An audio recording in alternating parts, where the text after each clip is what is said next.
Right. All right, there we go. Welcome into the Rant with me, Pugs Moran, every day, Monday through Friday, here live from the Kelly Moore Memorial Studios in the beautiful E-Gallery in Dallas's Design District. A couple of things right off the top here today. A couple of the shows this week are going to be at different times because of things I have going on before and after the show. Today is a good example of that. I appreciate the 1 o'clock start, although the 1:20 start is due to some other factors, and I'm going to share them with you. The first one is you'll notice my lighting is fucking great. The lighting, I finally got the lighting fixed because you see, I received this really cool lighting rig from Radio Misfits to make the lighting better in here, and they came, but they didn't have any batteries for the two remote controls for the two big lighting rigs. So for the last couple of days, I've been horribly washed out, which is different from the days preceding that, where I was completely in the dark. And now I seem to have a good light system happening.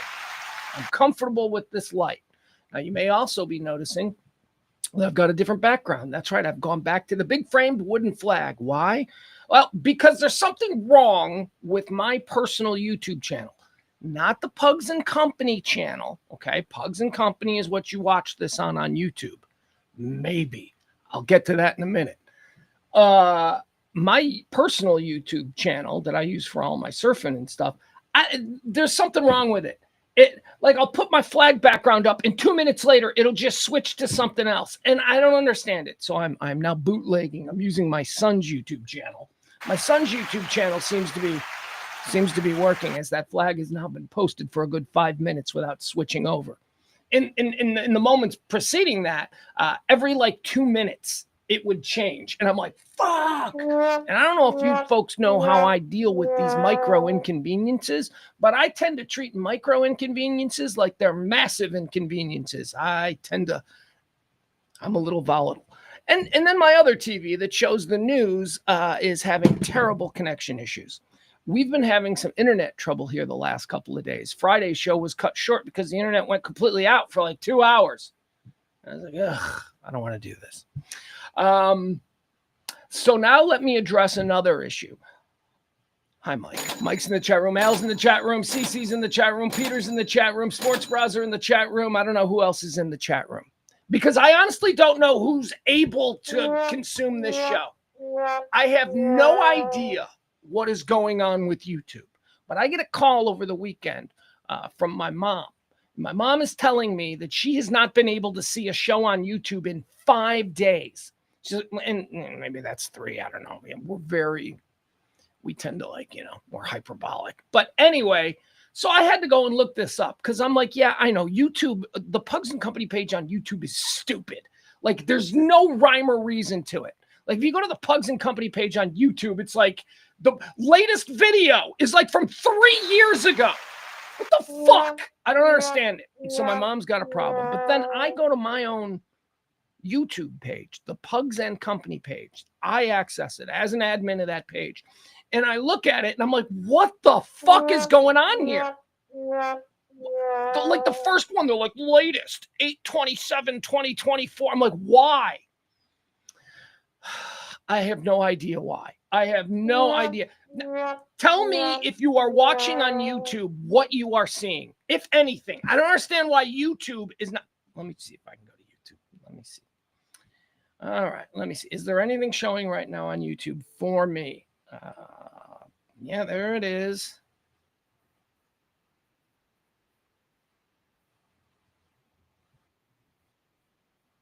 All right, so I'm looking at myself on YouTube right now. So apparently it is going out over YouTube. Hold on, let me see. But here, let me show you something. Okay. I don't want to create any kind of I don't want us all to fall into a vortex and like destroy the world, but I'm going to try and.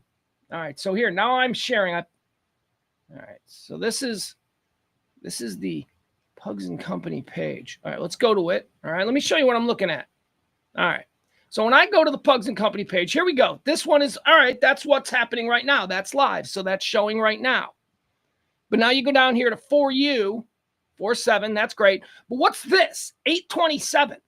This is from Friday. Why is it labeled 8/27? That's probably a mistake that I made. But I didn't label it 827. I have no idea why that's happening. And then the next one is March 17th. Just like rando fucking shit, YouTube. Why can't you just go in order? Well, there's a way to do that, Pugs. Oh, is there? What do? You go to live, latest, 4747, and then 827, and then 827, and then 827. What the fuck? I don't know, guys, but I'm really being driven insane slowly by it. Like I don't have.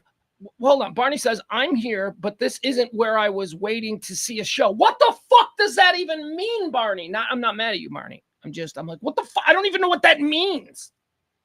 YouTube is fine right now, says Mike.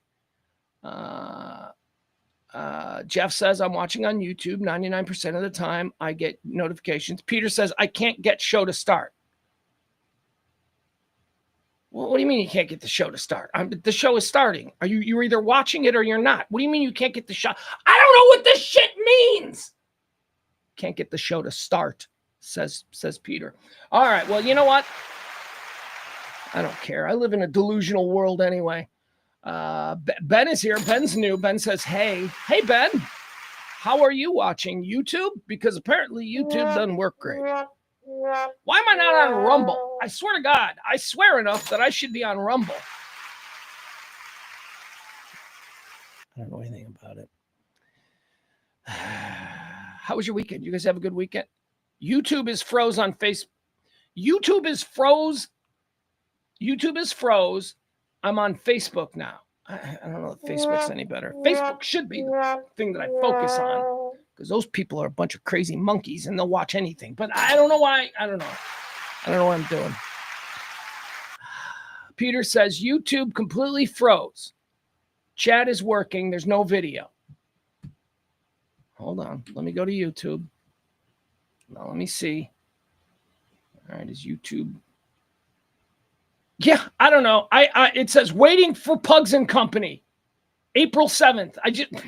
What is this? I just went to YouTube and now I got this. I tried to click on the show. And this is the nonsense I get. Look at this. This is what YouTube is telling me right now on the show I'm fucking doing right now. Waiting for Pugs and Company. What does that fucking mean?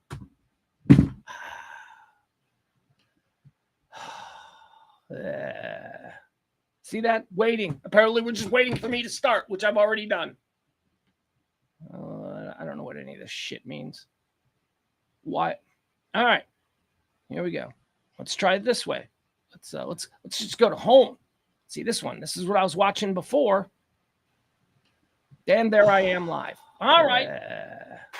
See that? Waiting. Apparently we're just waiting for me to start, which I've already done.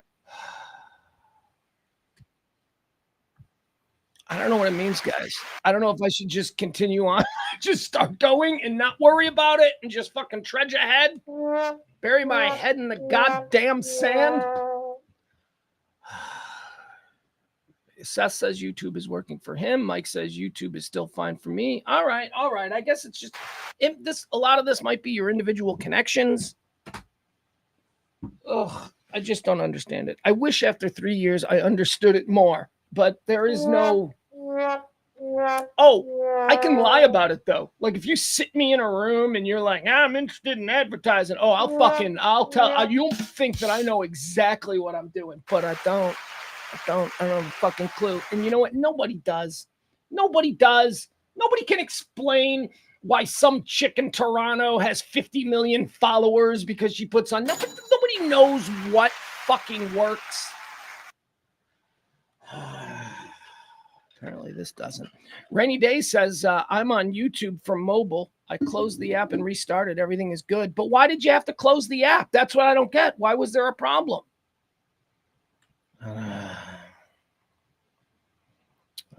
Jeff says, I've always had to completely back out of the waiting lobby and restart it when the show actually starts. Sounds a little like user error. Yeah, I don't know, man. I don't know what any of this means. I just get upset when my mother calls me and she's like, I can't see the show. And I'm like, you need to see the show. All right, I'm not going to let this ruin the show because we got a show. We're going to talk about stuff. We got a bunch of stuff to get into here. It is just a solo rant. So, if you like it when I have people on, you're a shit out of luck today. Or conversely, if you like it when I don't have people on, we'll do this. I do need to mention tomorrow we got another, we got it here. Oh, Jesus Louises, I'm so discombobulated. Is it discombobulated or is it discombobulated? I'm not sure. Whatever. Tomorrow, trash trivia. Oh my God. I got to tell you how excited I am about this burgeoning trash trivia night that we've had. The first night was pretty good. We had a lot of time. Bill from the chat room, he's your trivia champion. Second night, a little bit more people came out. That was pretty good. We had some different teams, some new people playing. They all seemed to have a good time. Some even said they're coming back, so that was good. Bill is still the champion. Bill won the second week in a row. Bill, we owe you a $20 gift card from last week, or gift thing, whatever. You got something coming, okay? Don't hold me. We're buddies. Don't hold me too. It's good though. It's all right. So he's got that coming from last week. We're looking for people. We're looking for other people to come on out and kind of challenge Bill. He got challenged last week. There was a girl that really, really destroyed him in the middle rounds, but then Bill came back strong in the last round and won the whole thing. So we're looking for people to challenge Bill, and I've been working really hard on the questions. The questions are going to get weirder and weirder because in the beginning, like I remember I was driving to the first night. By the way, we do it at Back 9 in Addison and possibly coming to another location. I'll have more information on that after we go and check it out on Wednesday. So Wednesday evening, we're going to check out a new location, another location, a second location for trivia right across the street from the Back 9. No, of course not. We're going to try and go in different areas. So we're going to work on that on Wednesday. But on Tuesday, trash trivia with me and Brandon. Brandon's got stuff. He gives stuff away and all that stuff. But I write the questions, and I got to tell you, I've been writing some fun questions. They're getting weirder. The first day, I said to Brandon, I said, so like, what are you looking for as far as questions? And like, I'm a real trivia guy. And he's not. He's a promotions guy. He just throws parties. And he goes, all right, like, I don't know, music category. Who's the king of rock and roll? And I was like, fuck you. I am not going to be a part of a trivia contest that asks questions like, who's the king of rock and roll? Okay. It is beneath me as a retired titan of the trivia bar scene. I will not engage in such lowbrow trivia. So I decided that I'm just going to write all the questions. And I've been working hard. I've been writing questions. Like coming up tomorrow, we're going to have categories such as Hollywood divorces. That's a fun one. We'll talk about Hollywood couples who got divorced. What else are we going to do? I don't know. I got a bunch of categories. Got a bunch of weird categories, and they're getting weirder and weirder. So come on out. Tuesday night, plate trivia. We give away prizes. Everybody goes home with something. We got like gift cards. We got all kinds of stuff to give away. Rhino Rush. This stuff. Everybody who shows up gets like a whole bunch of these things if you like them. By the way, I need to take mine this morning. I got mine over here. I already opened it and drank half. Rhino Rush, not a sponsor. Don't know why I'm doing this other than I got free product and I actually kind of like it. What is Rhino Rush, you're asking? Well, it's kind of in the vein of that whole 5-hour energy or whatever it is, except it's not energy so much as it's designed to like dial you in. So imagine, I don't know, what's that shit kids take that they love? Adderall or something? I don't know. Kind of like that. It's supposed to focus you in. It's supposed to allow you to like really dive into your work. I don't know. Isn't that what cocaine used to do for people in the 80s? Anyway, this stuff here is better for you than cocaine. Don't quote me on that. But it tastes better. I've never tasted cocaine. Rhino Rush. Dial in. There you go. Why don't they use that? That's a pretty good slogan. Peter said, did somebody say Fort Worth? Bring it. Nobody said Fort Worth. Ain't nobody said Fort Worth, but like all of a sudden, like you say Fort Worth and everybody's like, oh, I'd go if it was Fort Worth. Fuck you, Addison, but I'll go. What is that? What am I, huge in Fort Worth? Maybe I should just move the show to Fort Worth. Anyway, I can tell you guys that Fort Worth is absolutely where we're looking. There you go. So maybe we'll do something. But that doesn't mean don't come tomorrow because this place doesn't know they want us yet. They will. 4060 Beltline Road is the place that wants us now. And every Tuesday night we come out, we have a couple of beers, and we talk trivia. I ask questions. I make fun of you. Sometimes we have crazy incidents. Like we had like a lady fell off a bar stool last week. That was weird. I waited a week to talk about it. Didn't want to talk about it the next day because she was a lovely woman who was playing trivia, but somehow her stool slid and she fell. Like, how high up are you on a stool? 3 feet? And she just fell completely back, knocked herself unconscious for a couple of seconds. We all thought, whoa, because I'm in the middle of like asking some stupid question, some dumb, where was RoboCop filmed, and then boom, she falls, and everybody's like, nobody laughed, thankfully, because it was like one of the, like, sometimes when people fall, someone will laugh because it's funny. There was nothing funny about this, but she got up, dusted herself off, she was okay, went to the bathroom, came back, continued playing trivia. She's a warrior. She's a trivia warrior, and we welcome that kind of spirit. All right, every Tuesday, 9 o'clock at the back, 9 o'clock, 7 o'clock, 7 o'clock, 7 o'clock. I said 6 o'clock before. It's 7 o'clock, 7 o'clock, 7 to 9, 4060 Beltline Road in Addison. Come play trivia.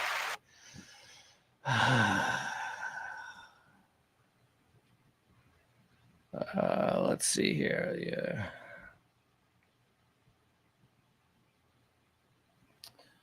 What is this?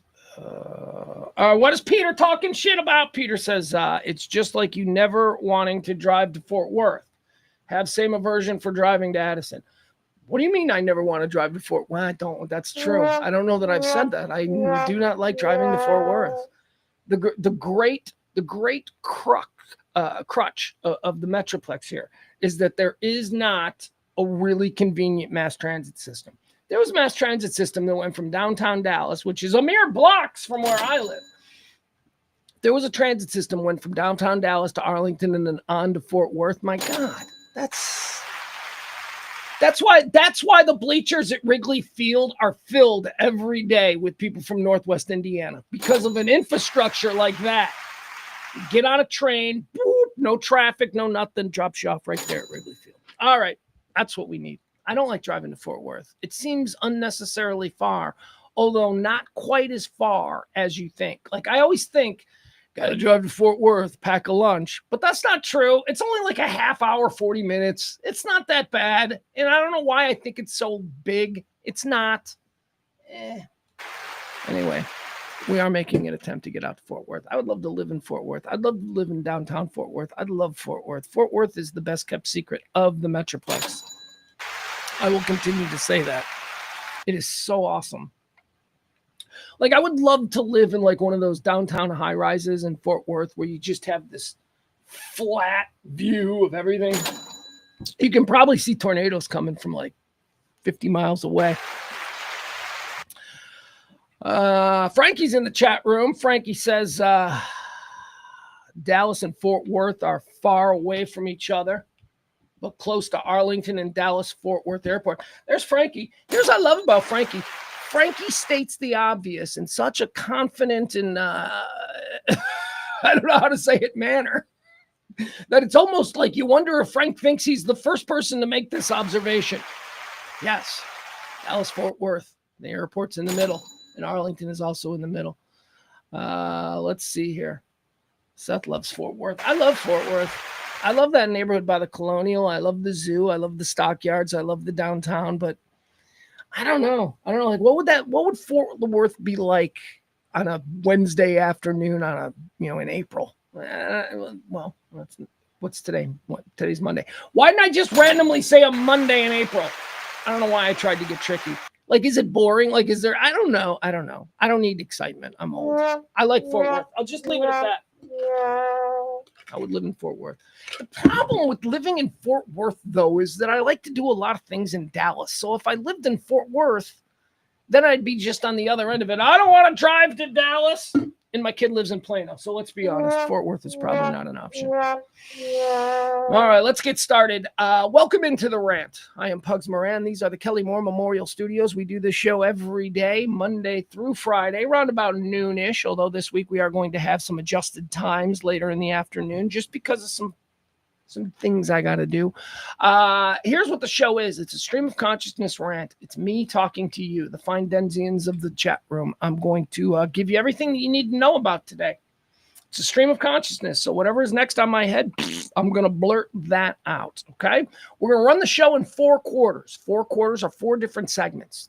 First one, history. Antecedently on this day, I like to call it. Just to look at some of the events that have helped shape this day in history. We riff on them, talk about them. I don't know a whole lot about a whole lot, but we work our way through it and we have some fun. Also, imagine drunk history without, being drunk, just being stupid and poorly informed. That's what segment 1 is. Segment 2 is birthdays. You know what that is. People born on this day. Do we like them? Happy birthday. If not, get the... Quarter 3 is deads, people who died on this day. We go through a list of the folks who passed on this day throughout history. Where did they go? They go to heaven or do they go to hell? And then quarter 4 is everything else. Quarter 4 is stock market, tariffs, measles, Frisco, Elon, all the things that people are buzzing about today. We get to that in quarter 4. So let's get started. It is the 7th day of April, year of our Lord, 2025. Why did I not know the year? How did I not know the year? What's wrong with me? There are 97 days passed in this year. 268 remain until the end of the year. All right, let's get started. Quarter 1, we call it Antecedently on this day. It is a look back at all the events that have helped shape our understanding of this particular day in history. Antecedently on this day. Year 1922, the Teapot Dome scandal. Here's the thing. We all, at some point in our life, we had a test. We went to school one day where there was a test and there was a question about the Teapot Dome scandal. We either got it right or we got it wrong back then. I promise you this, though. Most of us have no idea what the Teapot Dome scandal was. We answered that question like 30 years ago, and now here we are on the anniversary. What was it? United States Secretary of the Interior, Albert B. Fall, leases federal petroleum reserves to private oil companies on excessively generous terms. Oh, I get it. All right. So the government of the time had all this land. It was government land, but it had oil on it. And the oil companies were like, and they wanted a piece of it. So this dude, Secretary of the Interior, who was, as I guess it turns out, a scumbag,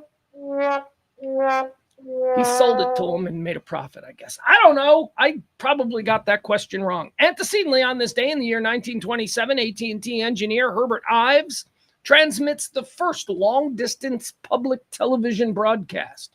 Washington, D.C. to New York, displaying the image of Commerce Secretary Herbert Hoover.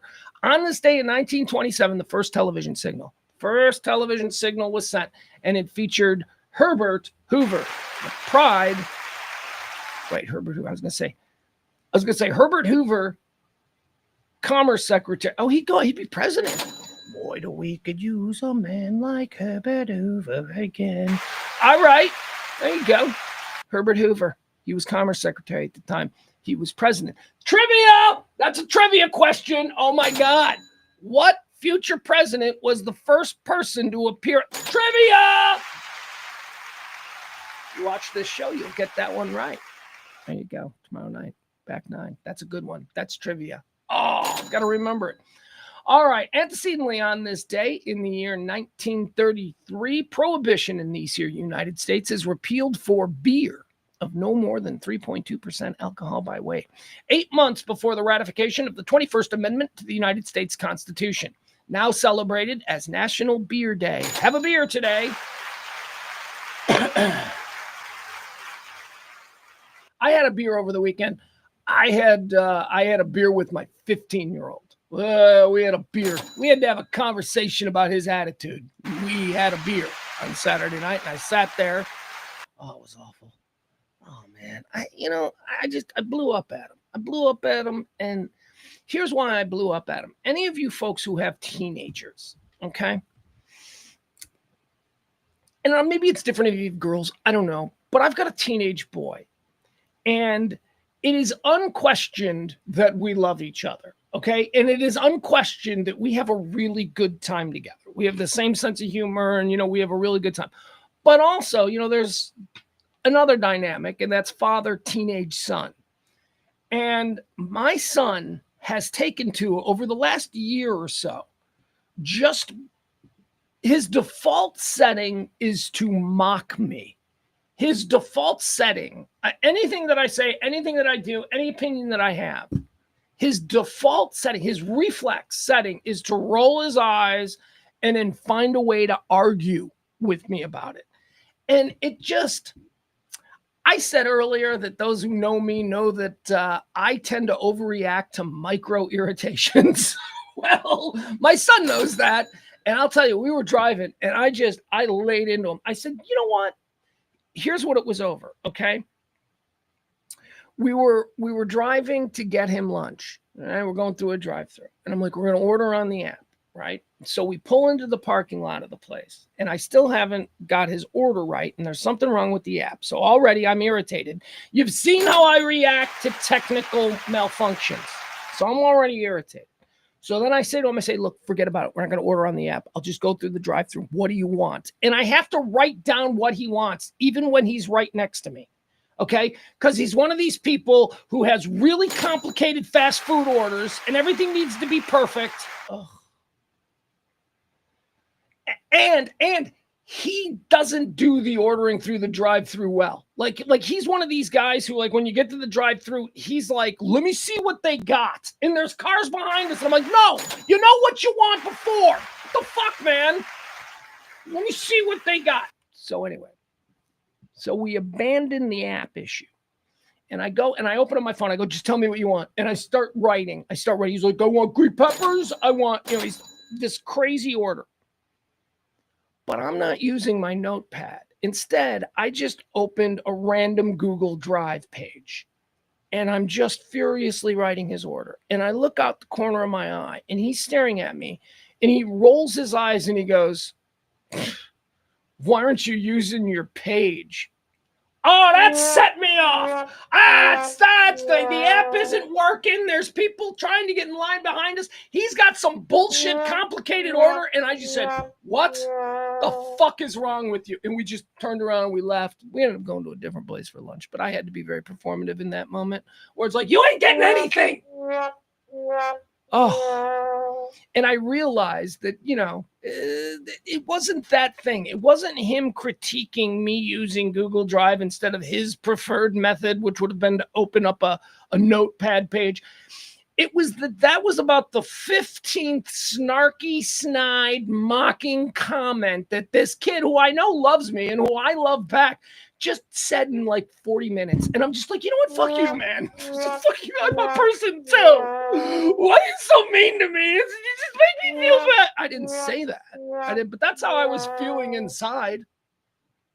So we had a big fight. And we had to have a conversation about, how we treat each other. Why is his instinct just to like be so mean? So we had a beer. So there you go. I had a beer this weekend. I had a beer with my kid. Oh, and then even the beer thing got to be a little fucked up because, it was a Corona. It was just one Corona. We're sitting there and we're eating some tacos. We ended up getting tacos. So we're drinking a Corona and I tried to teach him the lime trick, right? I'm like, you know how to put the lime in the Corona? And he's like, go out and do it. And he didn't want my help. So he's just like doing it wrong. And he's like, it doesn't fit. I'm like, nah, dude, there's a way to do it. Okay, first here's, and I showed him the trick with the finger, and you turn the bottle upside down, and then the lime's got to float, and then the trick is to get your finger out without making the beer go. Poof. Showed him that after like a 40-minute conversation about how we just need to fucking be cooler with each other. Why do we pick on each other? Right? So we had that conversation. And then I tried to show him that move. And he's like, I don't want to do it that way. I'm like, well, you should do it that way because it's the way cool people do it. He's like, no, you're not cool. And I'm like, fuck you. But other than that, we had a really good weekend, me and my boy. We did. That was, that was a little bit of, but after that, we had a good weekend. What did we watch? We watched Clerks. I always tell you about the movie that we watched. We watched Clerks this weekend, me and my kid. It was okay. So, Clerks, Kevin Smith's great film from 1999.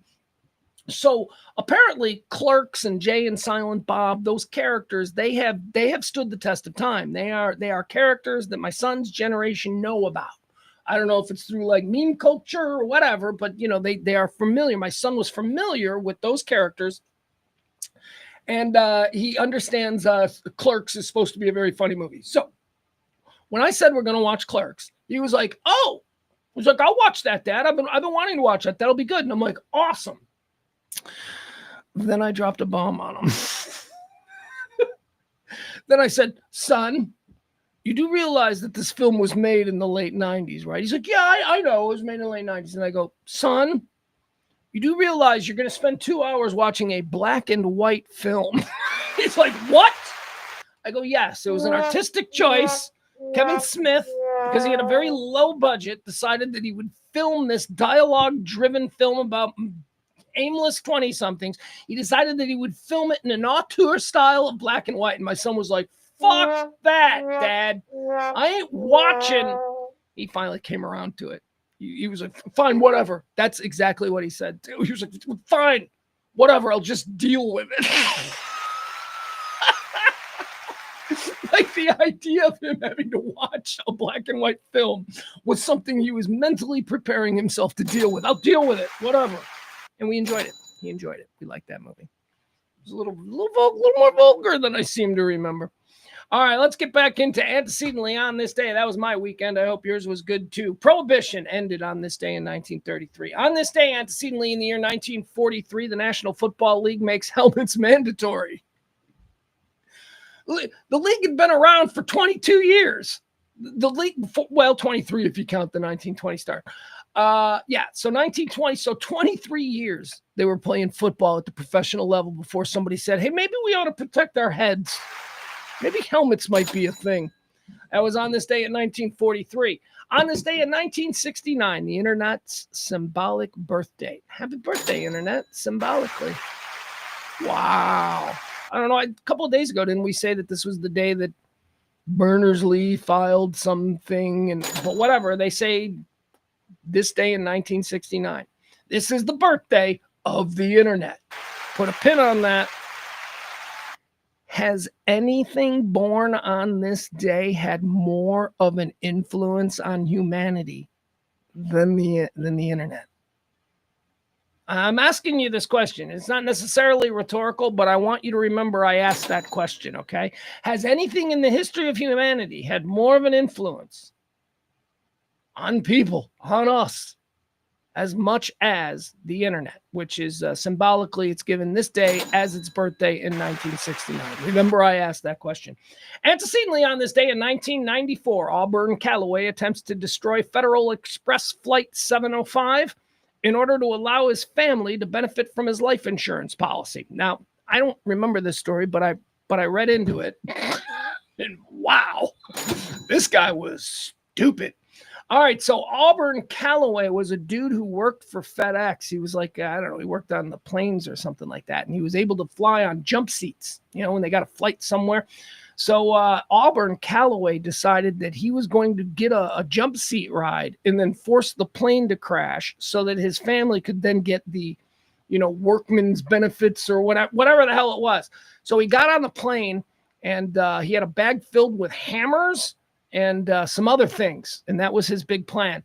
So what happened was initially, the first thing that old Auburn Calloway did while riding in the jump seat in the cockpit is he turned off the communications with the tower. He turned off the ability to track the plane.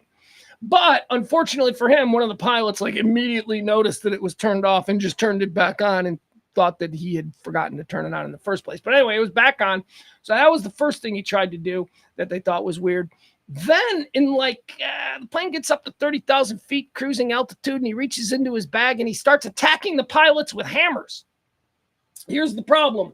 I think Austin here, or Auburn, Auburn Calloway. I think Auburn Calloway might have been a pussy, and a pussy aimed with a hammer is no match for two former military fighter pilots, which is who the pilots were. So they beat the fuck out of him, and he went to jail for life. There you go. Auburn Calloway attempts to destroy a Federal Express flight in order to allow his family to benefit from his life insurance policy. Antecedently on this day in the year 2022, Ketanji Brown Jackson is confirmed for the Supreme Court of the United States, becoming the first black female justice. You know how I feel about that. She's the first black female justice. I don't fucking care. You want to know why I don't care? Because when she got confirmed, I was like, hasn't there already? The idea of a black woman being on the Supreme Court is totally normalized to me, and I think most people. So where do we get into the problem? We get into the problem when, you push the whole, she's the first of the, I think that most people have pretty much become normalized to the idea that black people, black women, minorities, all of them are deserving of a seat on this country's Supreme Court. They are a voice for a segment of the population that, isn't me, a middle-aged white man. So I think we're all okay with it. But it bothers me, not because it actually bothers me, but the reaction that other people have to it bothers me. I mean, you can see why people are like, they roll their eyes at stuff like that. Like, okay, all right. And I really do think that race relations suffer. I think that there are a lot of, now we are talking about the reactions of simple people. We were talking about the reactions of people who don't process complicated things, and they're like, wow, why they gotta tell? But I am sitting here telling you that these people's reaction is why we got MAGA.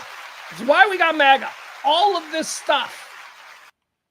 Nobody questions, at least nobody normal questions, that this Ketanji Brown Jackson woman was probably as qualified as any of the other ones to be up there. Nobody questions that. Like, nobody's running around going, black people on the Supreme Court, well, we all know they're intellectually inferior. That's not a viewpoint that anybody openly expresses anymore, is it? And when they do, they're mocked. So, good for her.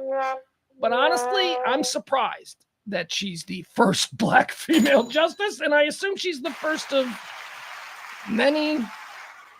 Whatever. Right now they're right there. Like, pretty much they got it all sewed up with like white people, rich white people. That's like what the right's got right now. But if you look at like what would be the dissenting faction of the Supreme Court right now, one that, Roberts has been siding with a lot lately. So it's not as lopsided as you think. Chief Justice John Roberts has been siding with the dissenting voices for quite a bit now. A couple of major cases. Hold on, what's going on here? Anyway, Supreme Court, whatever. She's the first one with dreadlocks. Is she the first Supreme Court justice with dreadlocks? Should we celebrate that? Should we lift up people with dreadlocks? There you go. On this day, Ketanji Brown Jackson is confirmed for the Supreme Court, becoming the first black female. Okay, that's great. Nobody thinks that should be something we celebrate. Most people, I think, now think that that's just a normal thing. So let's leave it alone. Let's do birthdays. Should we do birthdays? Hold on. Wait, let me see something. Oh, man. All right. Birthdays. Born on this day in 1897, Walter Winchell. That guy sucks. Walter Winchell. In this country, it went from Will Rogers to Walter Winchell to Walter Cronkite to who? One of the Paul brothers. I think that's where we're at now, right? Logan Paul, is he the heir apparent to Walter Winchell? And what I mean by that is, well, they were a person who had extreme influence on the way regular dummies think. Walter Winchell was a piece of shit, but your great-grandparents probably thought that his word was gospel. Walter Winchell, born on this day in 1897. Born on this day in 1928. Here's a dude who's not a piece of shit. We can all get together, join hands, and praise the greatness of James Garner. James Garner, born on this day in 1928. He was Rockford. I never watched Rockford. I never watched the Rockford Files. I think that maybe my age, I think it was maybe just a little bit, like maybe if I was 6 months earlier or a year older, maybe I would have. But no, I never got into it. But here's the thing about the Rockford Files. I recognize the coolness of it. Like, I have read like the synopsis. I know what it's about. Jim Rockford was cool. That was a cool guy. Here's the other thing about James Garner. James Garner was a terrible actor. How dare you, Pugs? What James Garner was a likable star. We all liked him. James Garner played the same dude. And you're telling me that the Polaroid guy, remember he did Polaroid commercials in the 70s and 80s with Mariette Hartley? He did like these Polaroid. You're telling me that the Polaroid guy is different than Jim Rockford? He's not. You're telling me that one of his later roles, Barbarians at the Gate, which is an incredibly good HBO movie, James Garner played was he the president of R.J. Reynolds? I'm not sure. Anyway, it's the same character. He's playing the same guy. He was awesome, though. We liked him. Happy birthday. Born on this day in 1928, James Garner. Born on this day in 1939, a gentleman I have a complicated credibility relationship with. So I'm going to say a name, and programming is going to tell you to go, oh, well, he is without question one of the great directors of all time. And I'm like, tap your brakes. He's not even in my top 10. And I know this because I had to make a top 10 recently. And I was like, wow, I left him off. I think he's overrated. I think he made one film that is in just about everybody's top 5 greatest films of all time. But other than that, I really can't speak to the greatness. Yeah, I can, because we're going to do a draft. Happy birthday, Francis Ford Coppola.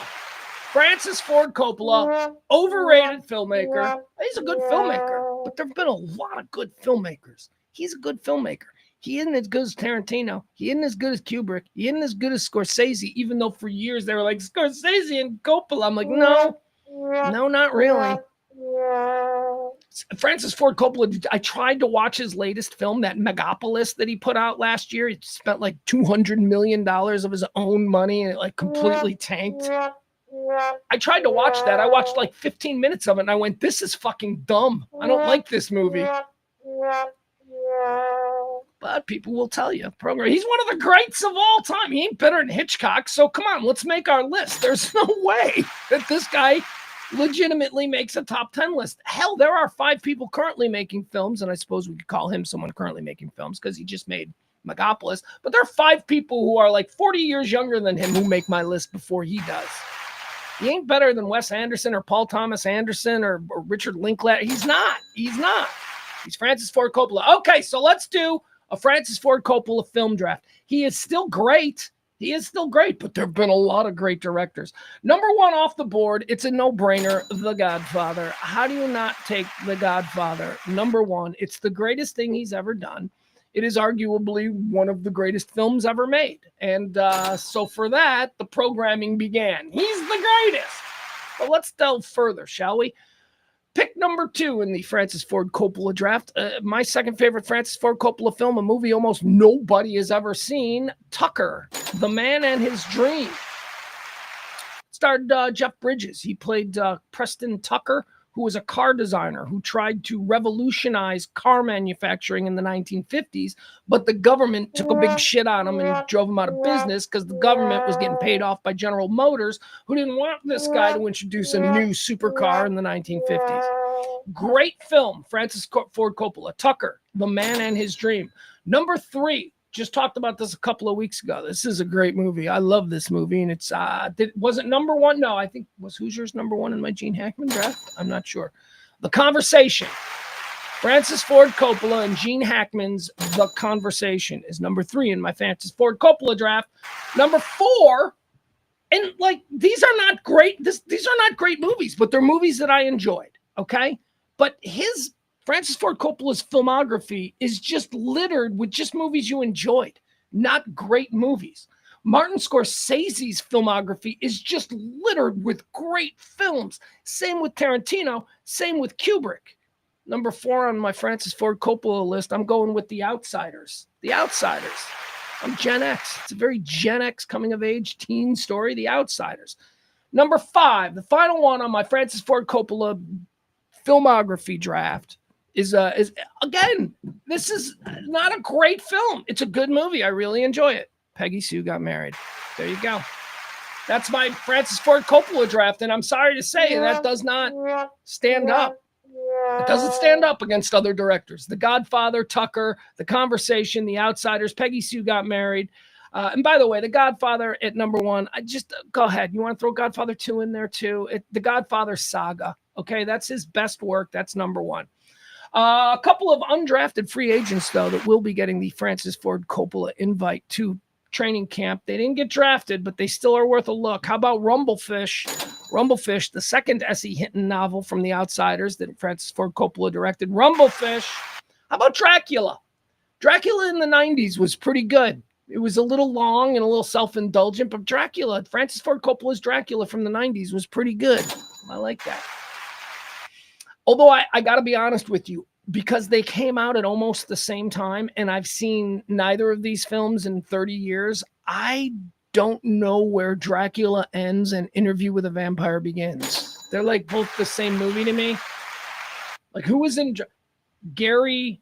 Dracula was Gary, the dude from Slow Horses, who I like so much. And Keanu Reeves, right? And Winona Ryder. Is that Dracula?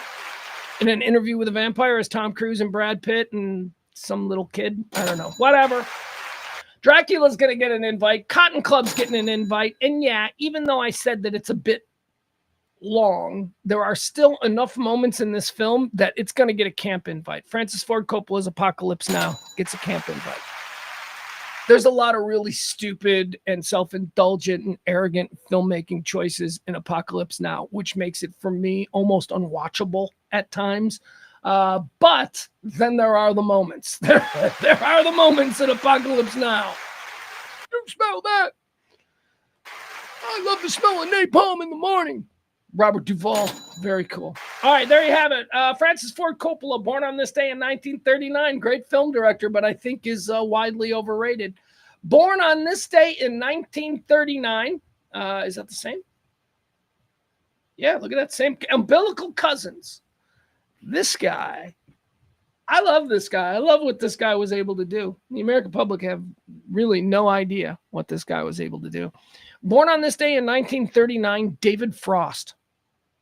Oh, you Americans. I'm talking to Americans now. You guys know David Frost.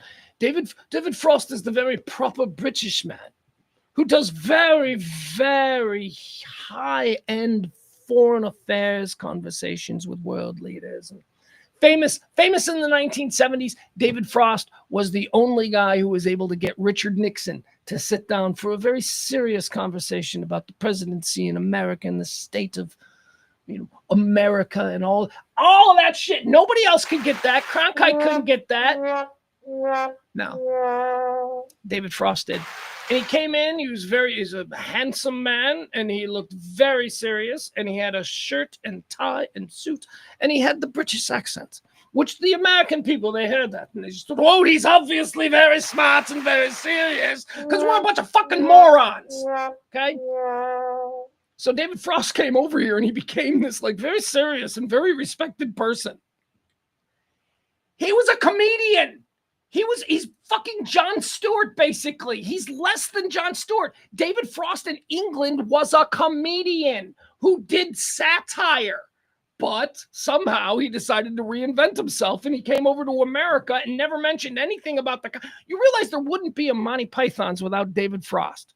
David Frost's show, what was it called? The Week That Was. This was The Week That was like the first news parody show. The BBC put it on in the early 1960s, and it was hosted by David Frost. Oh, yeah, we think we invented Weekend Update and The Daily Show and all that. No, England was doing that in the 1960s on the BBC, and David Frost was the host. And his entire cast was Monty Python.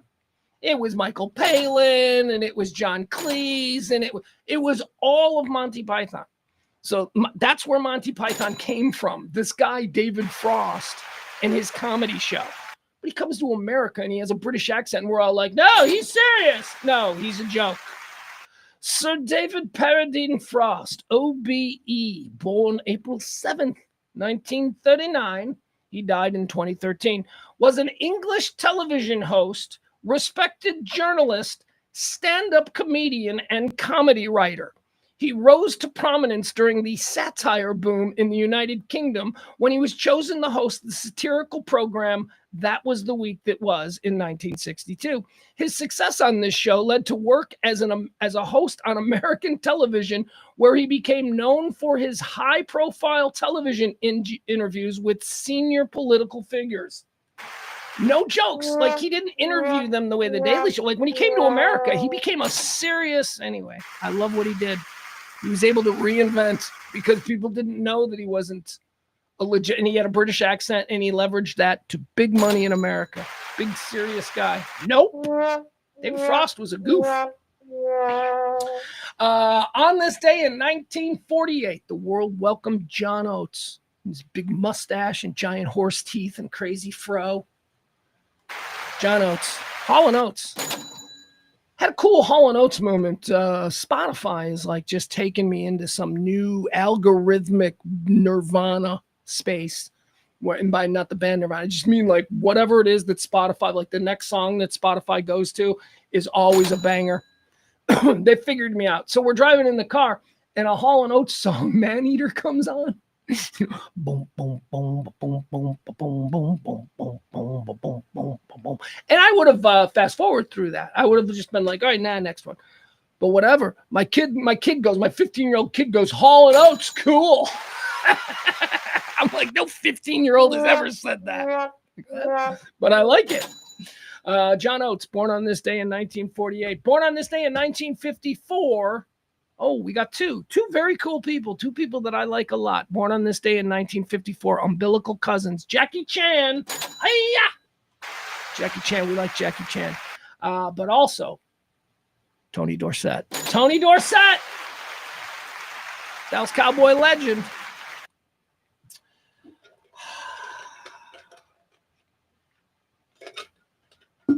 I think he's the best running back the Cowboys have ever had. But, you know, I know there's a whole bunch of you Emmitt Smith people out there. Dorsett was better than Emmitt Smith. Dorsett was a better runner than Emmitt Smith. Emmitt Smith had the greatest offensive line in the history of football. Emmitt Smith is a great running back. Great running back who also had the benefits of the best offensive line football has ever known.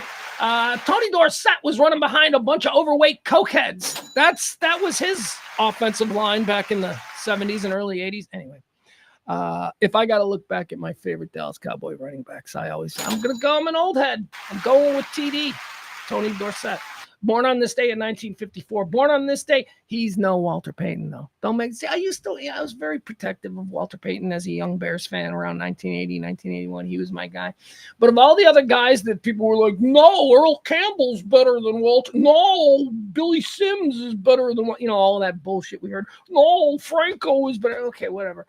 I was never offended when they said Tony Dorsett because I was like, nah, Dorsett's kind of cool. And you know why he's cool? Because I remember watching him on Monday Night Football, 99-yard from the back of his own end zone. He took the handoff in the back of his end zone and went 99 yards. And I remember my jaw just dropping. I'm like 10 years old. I'm like, wow, holy shit, that guy's got something. I ain't never seen Walter do that.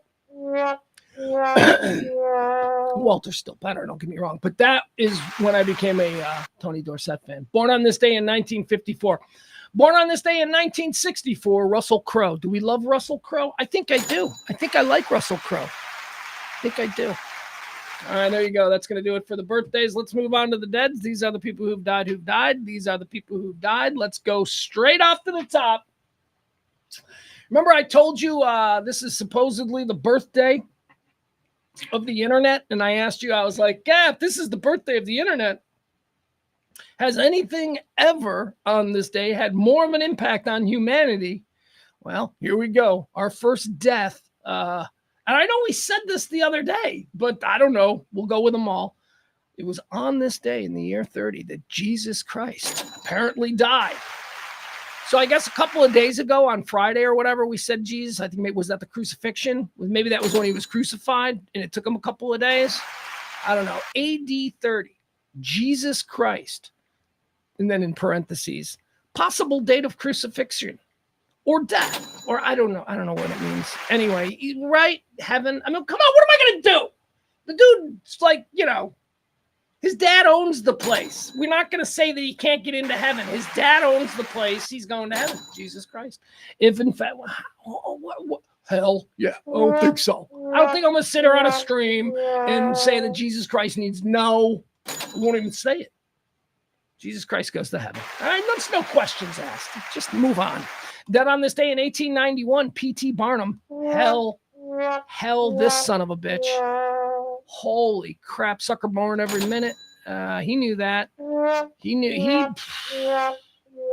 guy was a total piece of shit. This guy was a total piece of human garbage. And there is an entire country, us, America, that somehow thinks he's a hero. He was a con man. He was a showman. He was a flim-flam man. He promised big, delivered small, and then got out of town quick. That's who P.T. Barnum was. But yeah, go ahead. He's a capitalist hero. No, he's a fucking con man. He's going to hell. Dead on this day in 1947, Henry Ford, American engineer and businessman, founded the Ford Motor Company. Also, hated Jews. Just hated Jews and blacks. Wrote books about how he hated Jews and blacks. Put them in hell. Wait a second. Hold on. Heaven or hell, to me, is about, at least in this form, your contribution. While you were alive, what did you contribute to humanity? Did you leave better, did you leave the place? But that whole thing has to be considered. Did Henry Ford's assembly line, the way he transformed manufacturing, the way he invented the assembly line concept of putting a car together, did that contribution outweigh the fact that he was a racist and an anti-Semite? No. You know why? Because somebody else would have figured that out. He's still a dick. Fuck you, Henry Ford. There you go. He's going to heaven. Hell. Going to hell. Dead on this day in 2012, Mike Wallace. Mike Wallace of 60 Minutes. Mike Wallace, American television news journalist. He was all kinds of screwed up in the head. Mike Wallace was he had serious depression, slightly bipolar. And he was a guy who grew up in an era when you didn't go to the doctor for that kind of stuff. You were just hard to deal with and an asshole. That's, where he came from. Did you know that Mike Wallace started out as a model and a game show host? And he became famous in America because Mike Wallace was a pitchman for cigarettes. He just looked good in a suit and he can talk good. No journalism background, no nothing like that. He just looked good in the suit and he was smoking on TV. And people were like, that man's handsome. We like him. So CBS News went, hey, let's get that guy who smokes cigarettes on TV and let's have him give people news. And we'll tell folks that, he's a news guy. He wasn't, but that's who Mike Wallace was. Then, of course, we know Mike Wallace is the father of Chris Wallace, who himself is an old man now in journalism. Do you know that Mike Wallace, I see Chris Wallace and you're like, oh, he obviously, nepotism and all that stuff. Chris Wallace says he met his dad 5 times. Like 5 times. Mike Wallace was the biggest piece of shit father that there ever has been. Apparently there was another kid involved and that kid died. And after that kid died, Mike Wallace was like, see ya, Chris. I don't like you anymore because the good one died or something like that. Anyway, Mike Wallace is going to hell. He was a real dick. He was an asshole to a lot of people. All right, let's keep going here. Wow, look at that. We sent Jesus to heaven. Of course we did. No questions asked. We sent Jesus to heaven. We sent P.T. Barnum to hell. We sent Henry Ford to hell. We're sending Mike Wallace to hell. John Prine, folk singer, country singer, dabbles in rock. John Prine, postman turned American folk icon. John Prine died on this day in 2020. John Prine goes to heaven. John Prine was a working man. He sang about the working man. He talked about the way the working man is getting screwed. John Prine, dead on this day in 2020, died of COVID. He was one of the celebrities that we lost from COVID. All right, there we have it. John Prine is the final one. That's it. That's the first 3 quarters of today's show. We're going to move now into hot topics, current events, and all that kind of stuff. It is at this point, though, in the show where I do remind you that this show runs on your gratuities and all of that good stuff. If you want to check out the show and help support this kind of talk radio, hold on. Nope, that's wrong. Shit. Hold on.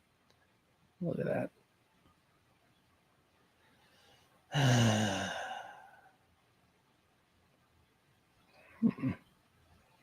Hold on. Oh, I gotta do something.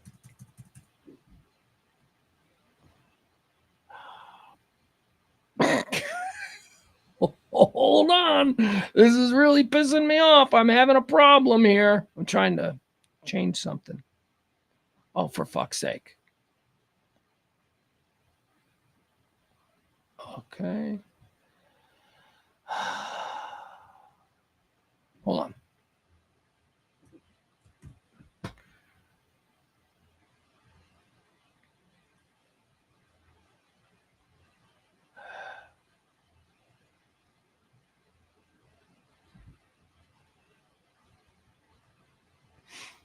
Sorry.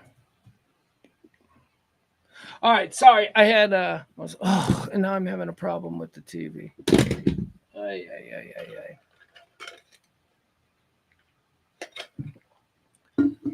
Angel from Montgomery. What are you talking about, Peter?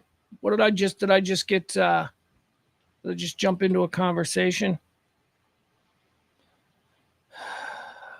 Mama B, I'm sorry, we got to address Mama B. She's got a question. She says, my granddaughter moved to Austin. How close is that to you? Austin is, here's what I would put this way too. This is actually a great way to put it from Mama B. Mama B, Austin from where I am is, if you are living where you lived when I knew you, Austin from me is as far as Champaign from you. So there you have it. Like 2 hours. Something like that.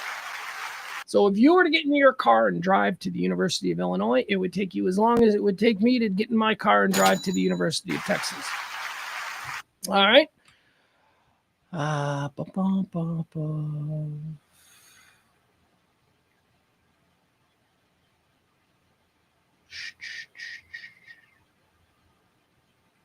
Frank.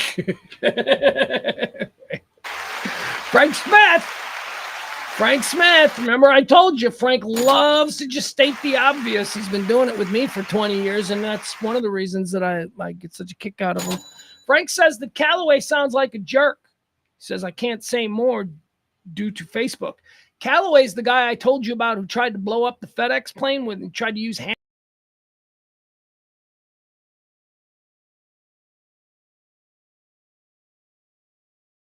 hammers to crash it. Yeah, he does. Oh, Angel from Montgomery, the John Prine song. Okay, I thought you were referring to somebody else. All right. All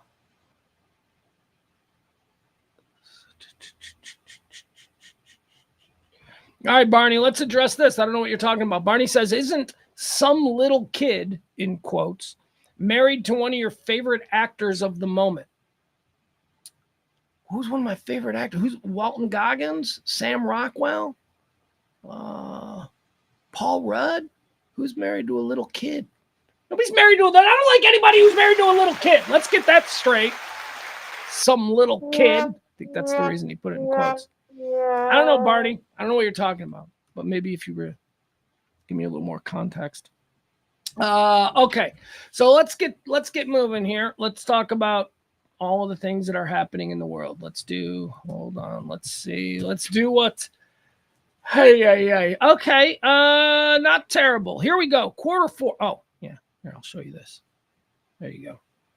I was saying this before I got distracted. You can support this kind of talk radio anytime you want. You can drop a tip inside Venmo or the Cash App. That's how we do it. We've been going for 3 years. Drop a little something if you want. Help the show. Thank you, sir. Thank you, ma'am. All right. We'll leave that.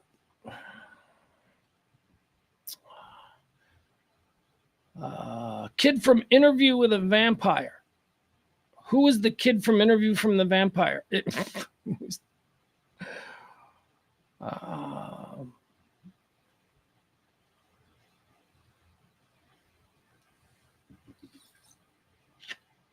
right. Kid from Interview with a Vampire. Who was that kid? Some little kid. And who's she married to now? Oh, is that Kristen Dunst? Jesse Plemons. There we go. Look at that. It took me a little while, but I got there. Yeah, there you go. Good observation. Jesse Plemons is one of my favorite actors in the moment. All right, let's move on. I've alerted you to the situation concerning trivia tomorrow, 4060 Beltline Road. We're going to be out there at Lori Vallow. Okay.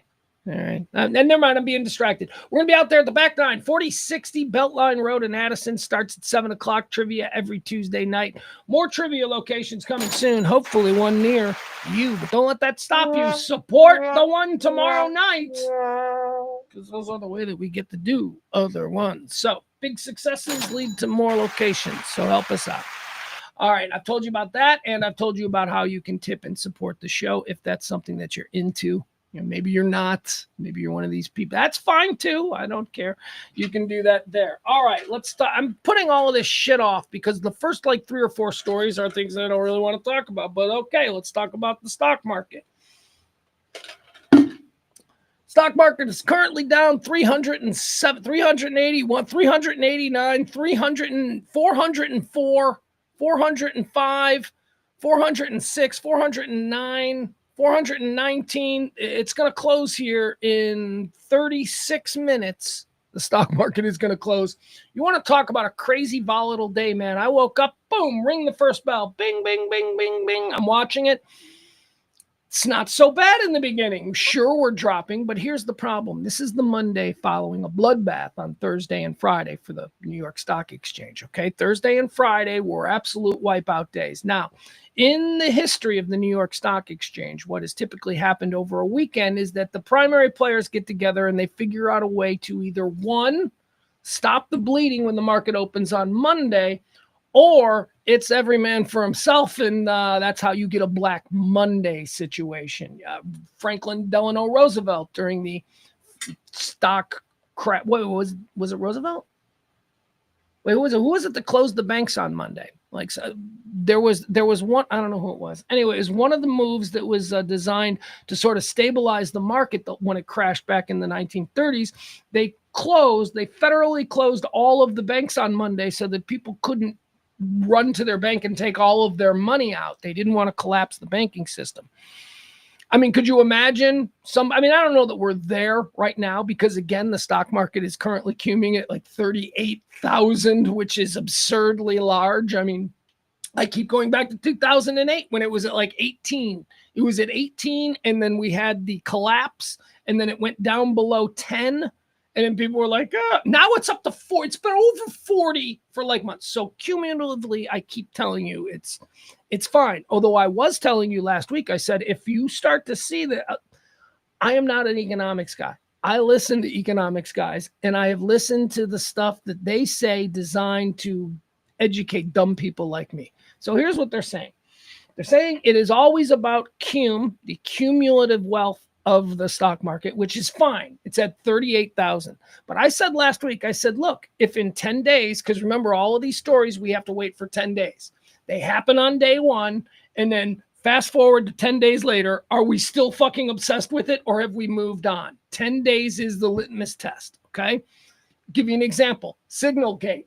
Didn't last 10 days. Did not make the 10 days. The first 3 days of Signalgate, they're asking you, the president's got to step down. This is it. Crazy shit. Here we are, Signalgate. Nobody gives a fuck. We've all moved on to whatever the new thing is, which is the collapsing stock market. But I told you last week, I said in 10 days, if the stock market is cuming at 35, if it's dropped and it's not gone right back up over 40 and we're at 35 after 10 days, then we might have a problem. That might be an indication that there isn't, anybody that's going to come in and prop this up and no. So I said 10 days. So it's only been 3 days, 3 market days, and we're already at 38. That's dropping quick. So we'll see. And again, my other advice was, let's give it a few months. Let's just see. I mean, I don't know what's happening here. This doesn't look good. I'm listening to a lot of smart people in suits tell me about how, this is all awful and all that. But, I also can't believe that he would, and by he, I mean the president and his policies. I also can't believe that he would just intentionally destroy the cumulative wealth of the American people. I don't believe that. So he's got to have a plan. And I'm not a Trump guy, so I don't know what that plan might be. But I do think that he won the election, and let's see, if 3 months, if we're, eating cats and dogs, like the people we accused, the Haitian people, if we're all eating cats and dogs in June, then yeah, we got a problem. But I don't know. Right now, the only people getting wiped out are the day traders. So you won't be able to tip that stripper $500 tonight. So you had a bad whatever. All right, where are we at right now? So the Dow Jones today, let's see, we're at minus at the moment. We are at, now we're at minus 545. Let me refresh it one more time. Now we're at minus 560. Refreshing again. Now we're at minus 560 again. Okay, no change. It started out today, the stock market. It was all right. It was like, I remember it like 10 o'clock this morning, it was like down 300. And I'm like, well, that's okay. All right. We expected bad, but this isn't down 3,000. This is just down 300. And then it actually went up. I think at one point I saw it was only down like 85. It was just like minus 85. And I'm like, oh, that's pretty good. And then the bottom fell out again. Right about noon, the bottom completely fell out. And we went all the way over 1,000. We were like down 1,200 at some point. So to see it now at 560 with 30 minutes left in the market, to see it now at 560, it's not as bad as it could have been. We closed the previous 2 days plus under 1,000, minus 1,000 plus. 3 days of that is like, ugh. But here we go. So we got 30 minutes now. We are at minus 560. Now we're at minus 524. Will there be a run? Like at the close, will everybody be getting out, causing it to be, down like 1,500? We'll see. All right, 30 minutes away from the closing bell. The current Dow Jones Industrial Average cuming at 37,790, and the market is down 524 points today. Okay. I don't know what I'm talking about here. I mean, I'm simply parroting what I've heard a cross-section of people saying. I don't know what any of this stuff means. Again, very rudimentary in my breakdown. The cumulative number, I don't need to go any deeper than that. It's the cumulative number that people overall, are going to freak out by, not the daily ups and downs. Hold on, let me check it one more time. Where are we at now? We were at 524. All right, now we're at 496. That's good. I mean, there are terrible days on Wall Street, just a rando terrible day where it closes down 300 points and, you got Jim Cramer drowning in flop sweat. But this is going to be 3 days in a row where it's down big. I don't know. We'll see. I don't care. I really don't care. I got no money. I'm not a rich guy. So whatever. And, that is an argument about the stock market that they're trying to put out there, and I kind of believe it. It's that nobody gives a fuck about the stock market. The average American person, especially the people who voted for, Trump, outside of 401ks and shit like that, they don't even many times realize that that's all tied into the stock market. They're not like out there like, oh, it's affecting my Disney stock. Nobody fucking cares. Regular people don't care. This is fucking up people on Wall Street, people in, big business and stuff like that. There is something funny here that I want to show you. Did you see this? This is from John Oliver last night. Okay. This is, now I haven't watched John Oliver in years, and I didn't see it last night either, but I did catch this. This was going around virally. This is some owner of some company. He's on a call with, I guess, other people in his company, right? Like what they do, like a finance call. Like, where are we sitting? How are we doing? How's the head of the company feeling at this moment? So this is the head of a company on a live call, and he learns in real time what his company's stock is doing. And it's pretty, because he's trying to be optimistic. He's like, God, this is just fine. We're going to be all right. And then somebody shows him. All right, so here it is. This is funny. The market immediately crashed after the tariffs were announced, and maybe the best reaction to all this came from the CEO of Restoration Hardware, who was actually on an earnings call later that day. This is him discovering what was happening to his stock price in real time. Where's our stock now? I mean, I guess the stock went down, based on some of the numbers we reported, and then it got killed because of Oh, really? Oh, shit. Okay. Yeah, that sums it up pretty well. In fact, I'm not sure there's a better encapsulation of what it feels like to... Based on some of the numbers we reported, and then it got killed because of, oh, really? Oh, shit. Okay. Oh, really? Oh, shit. Okay. Well, I'm going to shut up now because what I was just about to say is complete bullshit, and it appears we're in trouble.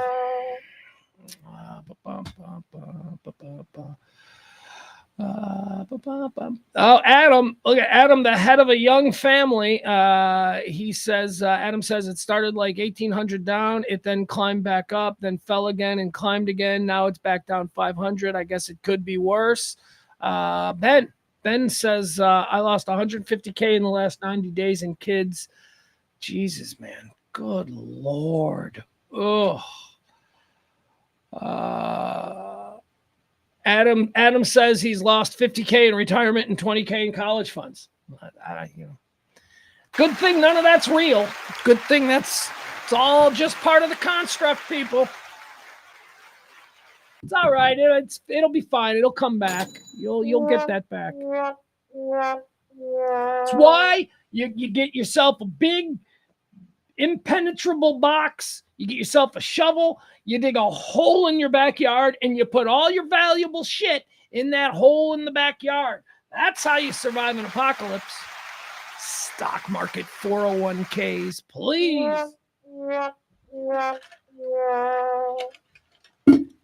I mean, I get it. It's bad out there. It's bad out there. All right, let's see here. 25 minutes.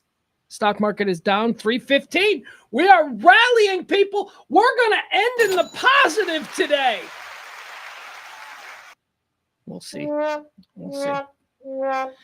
318. Now it's 318 there in the stock market. All right. Let's move on to measles. We got another measles update, although I don't want you all to panic about measles because, again, if you're a responsible parent, your kids are inoculated against measles because all normal kids are inoculated against measles. It's you weird people living out there in the middle of nowhere. You fucking people are the ones who are going to bear the brunt of this measles thing.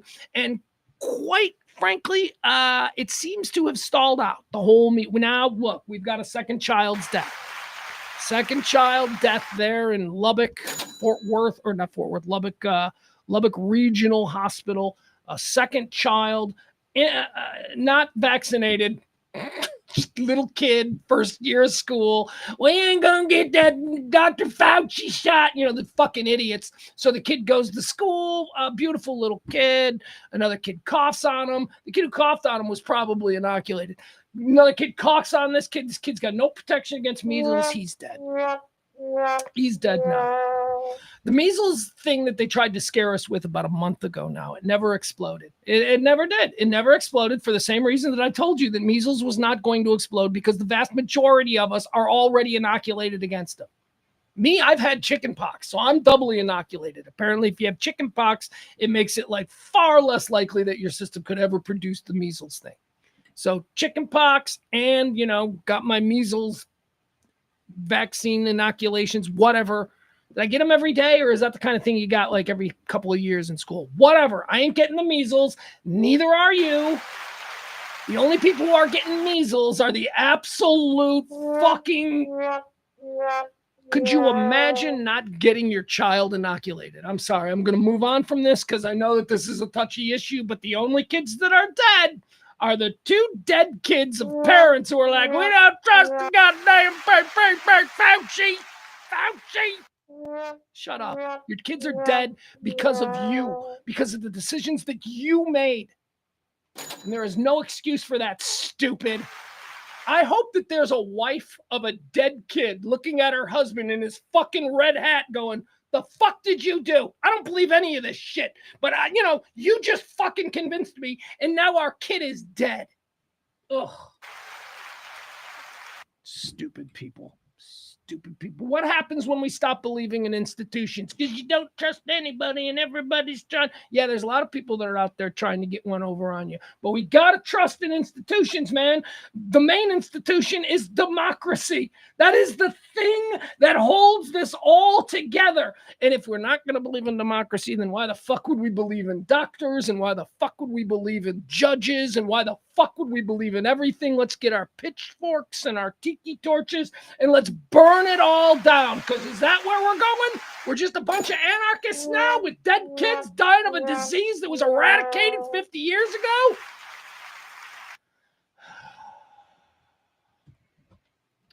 All right.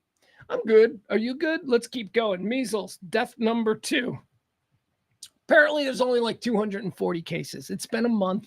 We didn't get this exponential outbreak. We didn't even get an epidemic, let alone a pandemic or whatever. We didn't get any of that because we're all fucking inoculated from more sensible times, from being raised in the 90s and in the 80s and the 2000s, more sensible fucking times. None of us are going to die of measles. Oh, crap. I don't want to do this story now. I just feel like tone being everything. All right, let's talk about Frisco, Texas. Let's talk about the situation that occurred in Frisco, Texas last week. Tragic situation. I want to talk about it because there's a lot of stuff going on online. There's a lot of stuff. There's a lot of nonsense. Some of you folks, I've seen some of you folks sharing stuff. And I'm like, oh, God, why are you sharing that? Did you even read it? I mean, ugh. So I have also had a benefit of speaking to my son about this, my 15-year-old son, who is in that part of the world. He wasn't at that particular track meet because he only does track because his coach wants him to stay healthy, and he doesn't want to play baseball because he got into baseball too late, and he's not as good as baseball as a lot of kids who have been playing baseball at 5.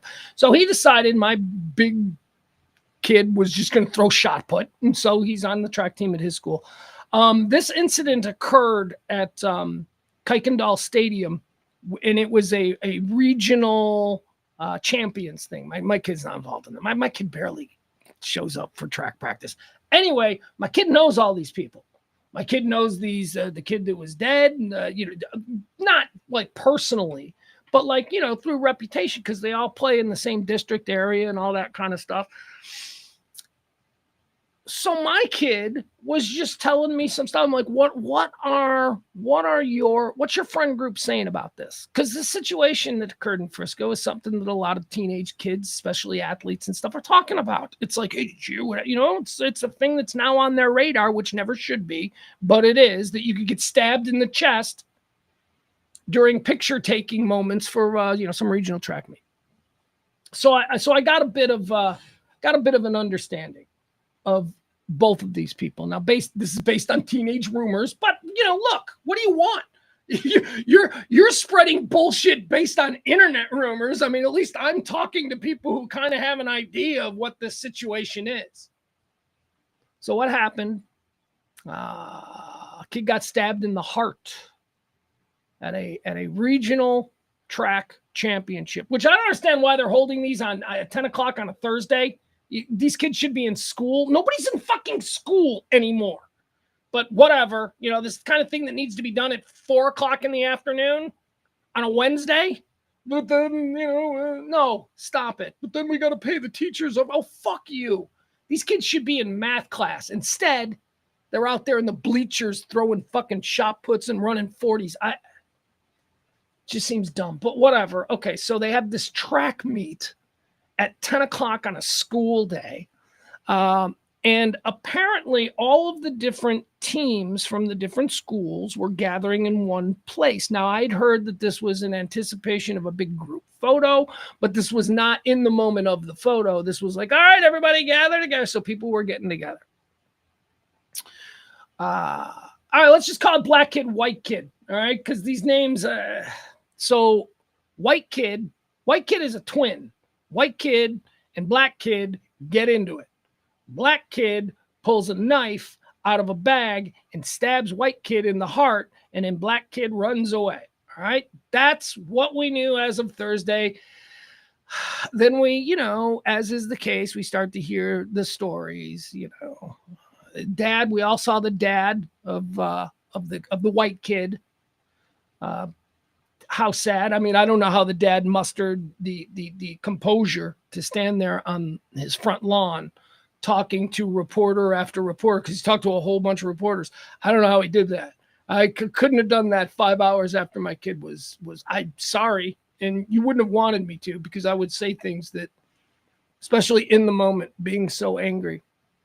But okay, so that's all we got. Now, police are investigating. Police are trying to figure out, was there a motive? Did these guys know each other? What was their backgrounds? And of course, the police are not saying dick, because it's an active murder investigation. But we live in this instant society where we need to know right now. We need to know everything right. It's like we forget. We forget police procedure. I mean, I don't know why. We all watch CSI and Law and Order. We all know about how these things get investigated, but we all demand to know answers right away. And everybody's got an opinion, and everybody's got somebody who said this and they heard that. So all kinds of crazy shit was going around over the weekend. Crazy, crazy shit about both. I'll give you an example. Okay. The white kid who was stabbed. All right. He's a bully. Everybody hates him. And he started the fight. And then he and his twin brother jumped the black kid, and the black kid in self-defense pulled a knife, stabbed him, and then removed himself. That's one rumor. There is no proof anywhere that that's what happened. Why? Because the police and the prosecutor and all that, they haven't figured it out yet. So they haven't told us what but that's just online stuff. Then there's the other thing where this is over a girl, and that the black guy went there specifically. He went there specifically looking for this guy, and then just walked up to him and stabbed him. And the black kid is a gangbanger. Then there's another thing. First of all, he lives in Frisco. He's not a gangbanger. I'm sorry. I'm sorry. Shut the fuck up, Nebraska. People in Nebraska are like, oh, he's just another one of these street gangbangers. Yeah, from Frisco. He lives in a $750,000 home. He's a gangbanger. He's from the mean streets of Frisco. Stop it. The problem is that even my kid, raised in the mean streets of Plano, which is the suburb right next to it, my kid raised in the mean streets of Plano, even he and his friends, though, they act like, yo, man, they all act like they're gangbangers. I'm like, what child? First of all, I am from the south side of Chicago. You don't goof around with hand signs, okay? You don't roll down the street in your car with your friends doing this, because that kind of shit in the real world gets you fucking shot. Maybe not in Plano. So I don't know. So there's he's a gangbanger. No, he's not. He's from Frisco. That kid. He's not a gangbanger. Whatever. Then there's also like the stories out there that the white kid who got stabbed, that he wasn't even on the track team. Like, he wasn't even supposed to be there. What does seem to be consistent in all of the different stories about this was that there was a team tent, because I guess it was raining, and a bunch of the different teams were erecting these little shelters on the bleachers so that the teams could sit under them and, not be in the rain. Apparently, the suspect, black kid, apparently he was in the other school's tent, okay? And he was asked to leave. Now, this is a lot of people say this. This is coming from a whole bunch, it's no, he's a gangbanger, he's a bully. No, this is just the facts of how these two engaged. Apparently, the black kid was under the wrong tent in the rain. He was asked to leave. That's all. It's as far as it goes. That's all we know, and that's all I'm willing to say that I know for sure, because, again, we don't know. My son, I'm not gonna rope my son into this. But also, if you start reading things, there are a lot of people who are saying that the victim, Again, bullshit. This is all bullshit. We don't know if any of this is true, but there are people who are saying that the victim was actually kind of a bully, kind of a mean kid. He was, so I don't know. But that's, again, we don't know that to be true. We don't know anything to be true. What we do know is that this happened on Saturday night that caused a whole bunch of insane nonsense. The chief of police of Frisco, okay, the Frisco chief of, hold on, where's my thing here? Hold on, there we go. Okay. The chief of police apparently went on his Facebook page and he wrote this. Now I'm going to read it to you. I'm going to show you here. This is from Facebook. This is a Facebook post from David Shilson, Chief Shilson, Frisco Police Department. Okay. It's dated April the 3rd. This was on Facebook. This is Saturday night, and it caused everybody to go nuts. Authorities are still investigating the recent stabbing of Austin Metcalf that happened at a track rally.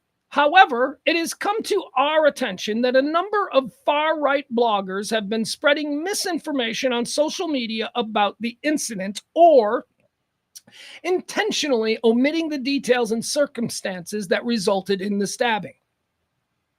Remember now, in the middle of a police investigation, this is supposedly the chief of Frisco offering his hot takes on the investigation that is in progress. Look, I'm not going to waste any more time with this. This is fucking nonsense. And any normal, even remotely intelligent human being should have gone, yeah, that's not the chief of police. The chief of police would not be saying this shit.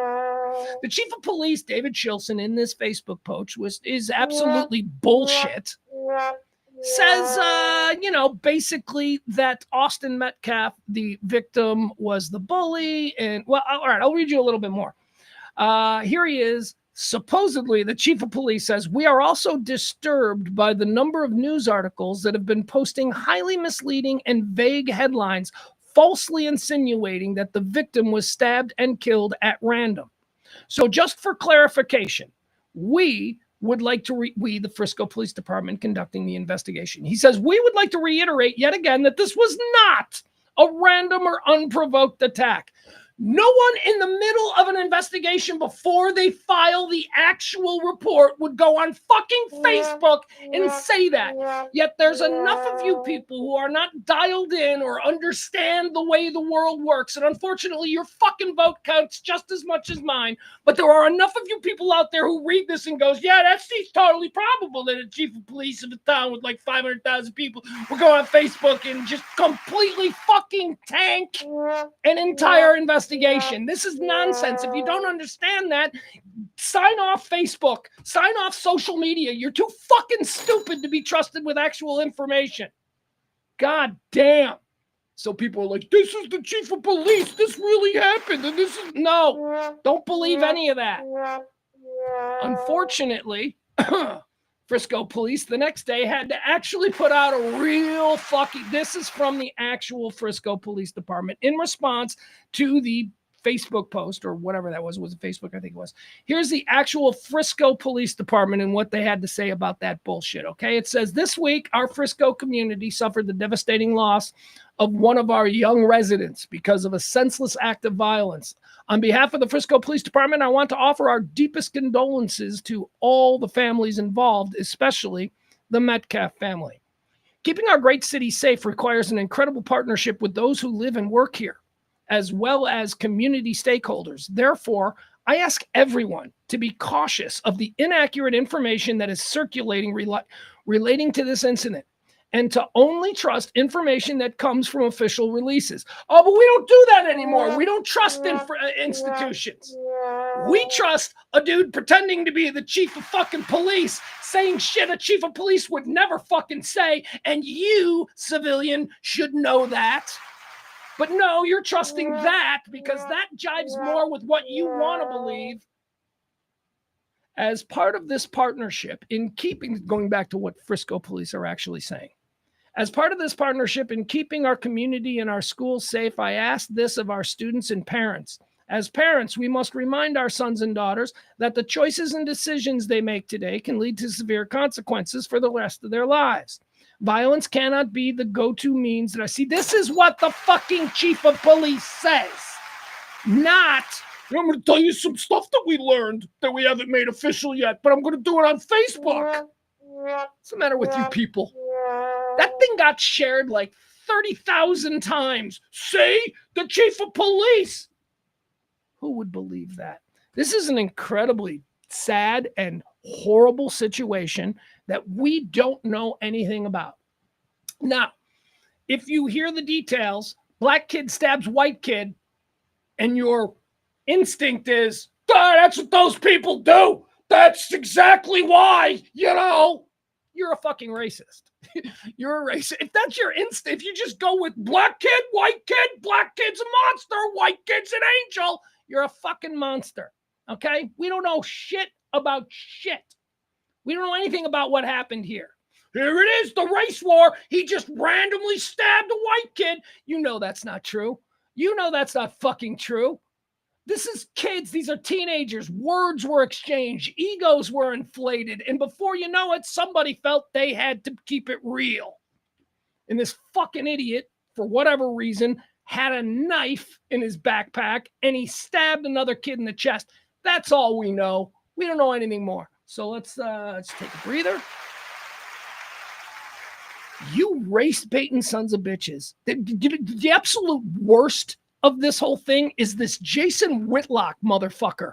Do you know this guy? This like fucking shamed former journalist who is blown. He can't get away with anybody. He can't understand why he's not a bigger star. He's been banned from ESPN. He's been banned from Fox News. Nobody likes him. Jason Whitlock has now turned his entire platform into, why did the white kid get murdered by the black kid? This race baiting bullshit. And then you see he puts these things out there and it's got like 3,000 comments, all from fucking bots. 3,000 comments, all from people with like 5 followers.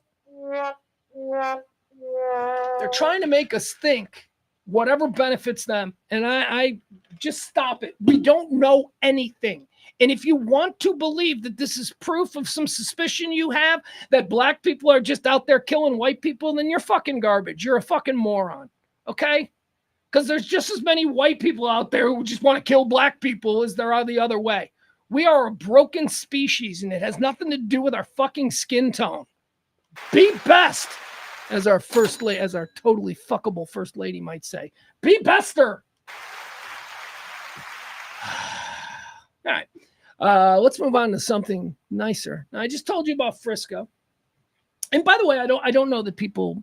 Do people know Frisco? I mean, I don't know that people understand Frisco. Frisco is fucking awesome. Okay, Frisco is like the coolest.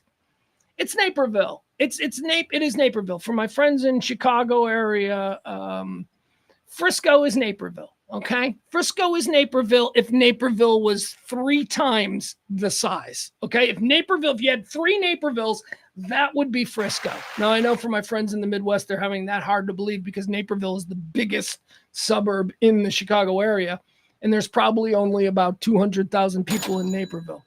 What are we at, 400,000 now in Frisco? Frisco's insane. And it's really nice. Frisco is really nice.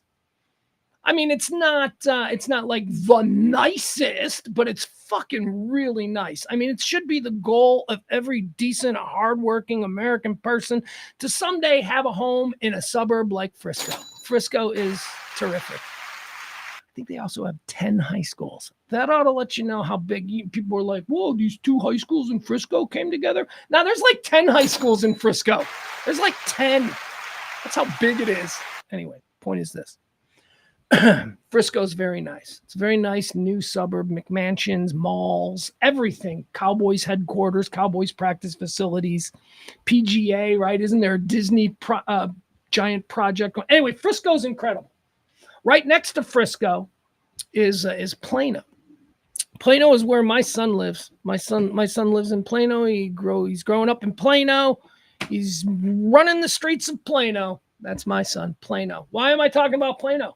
Plano, where is it? Plano has been voted the happiest city in America. Plano, Texas. That's where my kid grows up. I could. Good job, Mom. Look at Mom moving. Now, again, Plano's massive. I think Plano's bigger than Frisco, right? So Frisco's got what's the population of Plano? Hold on. Let's see. Population of Plano, Texas. Which would be over 1 million. 290,000. 290,000. All right, so that's big. All right. Let's see. What's Frisco? Because now I need to know. 230,000. Well, 225. So the difference between Frisco and Plano, for my friends in Chicago, is in Orland Park. That's the difference. So you're talking about mega. All right. What's the population of Naperville? Let me see here. Let me see. All right. Yeah, Naperville's got 150,000. All right, so Plano's got 100,000 more than Naperville. All right, so Plano's very big. Plano has been voted the happiest city in America, and I think that that's a wonderful thing. I know I've lived in Plano. I think Plano is lovely, has everything. There's a bad part of Plano. There's a nice part of Plano. There is a super nice part of Plano. There's everything to do in Plano. Plano's, again, if you want to try and get an idea, it's like it's a suburb that has got 100,000. It's Naperville and Aurora together, and it has been voted the nicest, happiest suburb in America. All right, let's give the rundown. What other lists do we have? Let's see here. Fuck, really? Hold on.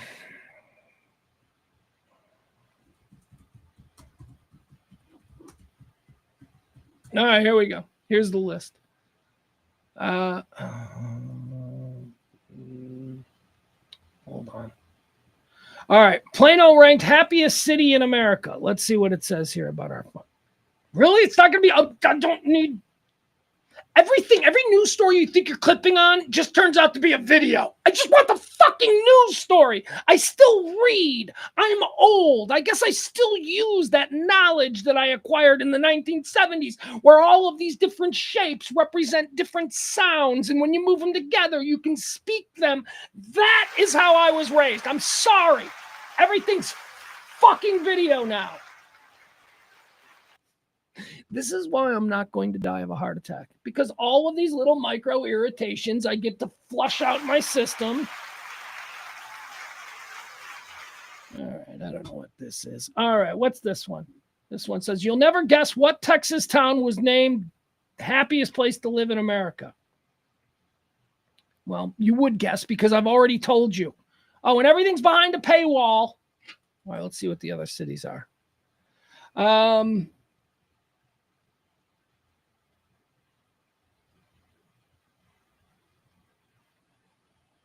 You know what? I'm done with this. I can't anymore. I can't find the proper story. There you go. All you need to know, Plano judged happiest. Wanted to tell you what other cities were judged happiest, but I can't find the list now. Okay, so Elon's been having a pretty rough go of it with the whole Tesla thing. Shit's not really working so great for him. He's been taking what'd they say, 70% of his, whatever. He's fine. Elon Musk has lost. He's lost $7 billion in the last 3 days. He's worth like $300 billion. Fuck you. That's nothing. Stop taking your little victories in other people's, bad situations. That is absolutely nothing for Elon Musk. When you're worth like $300 billion, seriously, stop it. You sound stupid. But here's something that does bother me, because you know what I like about Elon? I don't like anything about Elon. He's such a weirdo. I do like the space stuff. I'm a big space nerd, right? By the way, he's just like hate launching. He has launched like a different thing every single day, it seems like, for like the last week. He's like, I'm just going to hate launch shit. SpaceX is doing a lot of cool stuff these last couple of days. Nobody's talking about it because we just want to make fun of him, his Teslas and all that stuff. All right, but he does have a situation that he's dealing with, and I am actually on Elon's side here. I'm calling this Elon's bird bullshit. Okay, there is a bird bullshit situation here that Elon is being stopped from doing the only thing that I think we need to have him focused on, which is getting us, getting humanity to whatever's next. Focus on that. But there's a bird situation because of all this nonsense conservation bullshit. Let me tell you the story. The U.S. military is seeking to turn a remote Pacific wildlife refuge into a landing site for SpaceX rockets, a move that could ultimately advance military capabilities, but could also threaten a rare sanctuary for about 1.5 million birds. But scientists and conservationists familiar with Johnston, I guess that's the name of the island, are highly concerned. Here's what they say. They're highly concerned. Johnston Atoll, for some of these species, will be the only land these birds ever know. They're fucking birds, okay? They got a brain the size of a fucking rat shit, and you're like worried about them like contemplating this is the only land I shall ever know as a bird. They don't know it's the only land. Let it just fucking stop it. Projecting human emotion, human situations to birds. They're birds. For some of these species, this will be the only land these birds ever know, said Brad Kite, a marine ornithologist with the nonprofit American Bird Conservancy, who has monitored birds there. He says, if we scare them off this island, they don't have another place to go. Fuck them. You know who else doesn't have another place to go if we get scared off this island? Humanity. So we're trying to figure out, maybe we find another place to go. Oh, you know what? You fucking weird bird people, okay? We're going to discover new birds. We're going to find Martian birds. That's what we're trying to go. This is nonsense. We are talking about one of the great human accomplishments, which is, well, it's not even an accomplishment yet, but it is one of the great things that humanity has always sort of brought to this party, which is an unquenchable desire to explore, to see what's next. We are going to end up somewhere else. Humanity is going to end up living somewhere else. That is just a matter of time. So let's go.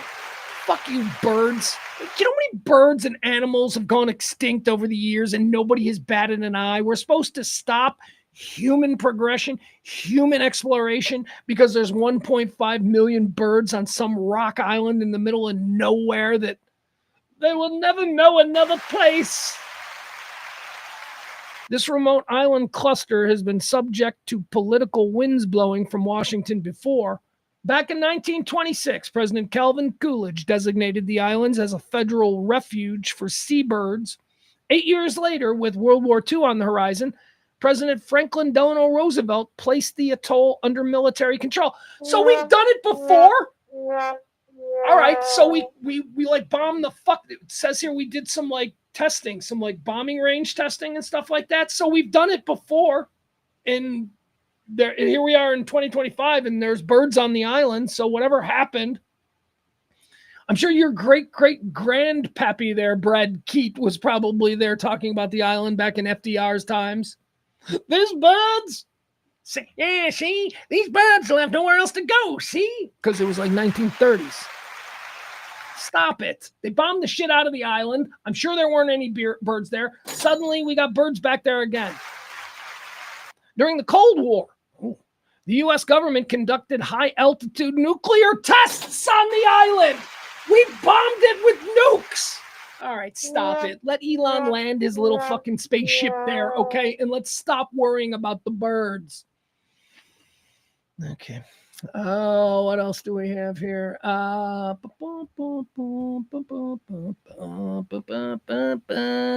Elon's bird shit. Do we want to talk about this? Final Four is tonight. Well, Final Four, the national is the game tonight? I don't even care. It's Houston and Florida, right? I guess I got to root for Houston because Florida is recruiting my son, and I don't want my son to have any interest in Florida. So if Florida wins the big basketball national championship, maybe it'll be cool to go to Florida. And I don't want my kid thinking about going to Florida because that's a school for stupid people. All right. I've said my piece. I want him to go to Northwestern, Notre Dame, Stanford, or SMU. Those, or UT, of course, UT. But that's it. Florida with like stupid people? No. Anyway, Florida is going to be, is it Houston? Houston and Florida? I don't even know. I don't even care. I remember Florida used to be really good at basketball like 15 years ago. Was that Billy Donovan? Was he there? Was that one Billy, my Bulls coach? Was he there? Didn't he win a couple of, I don't know, probably.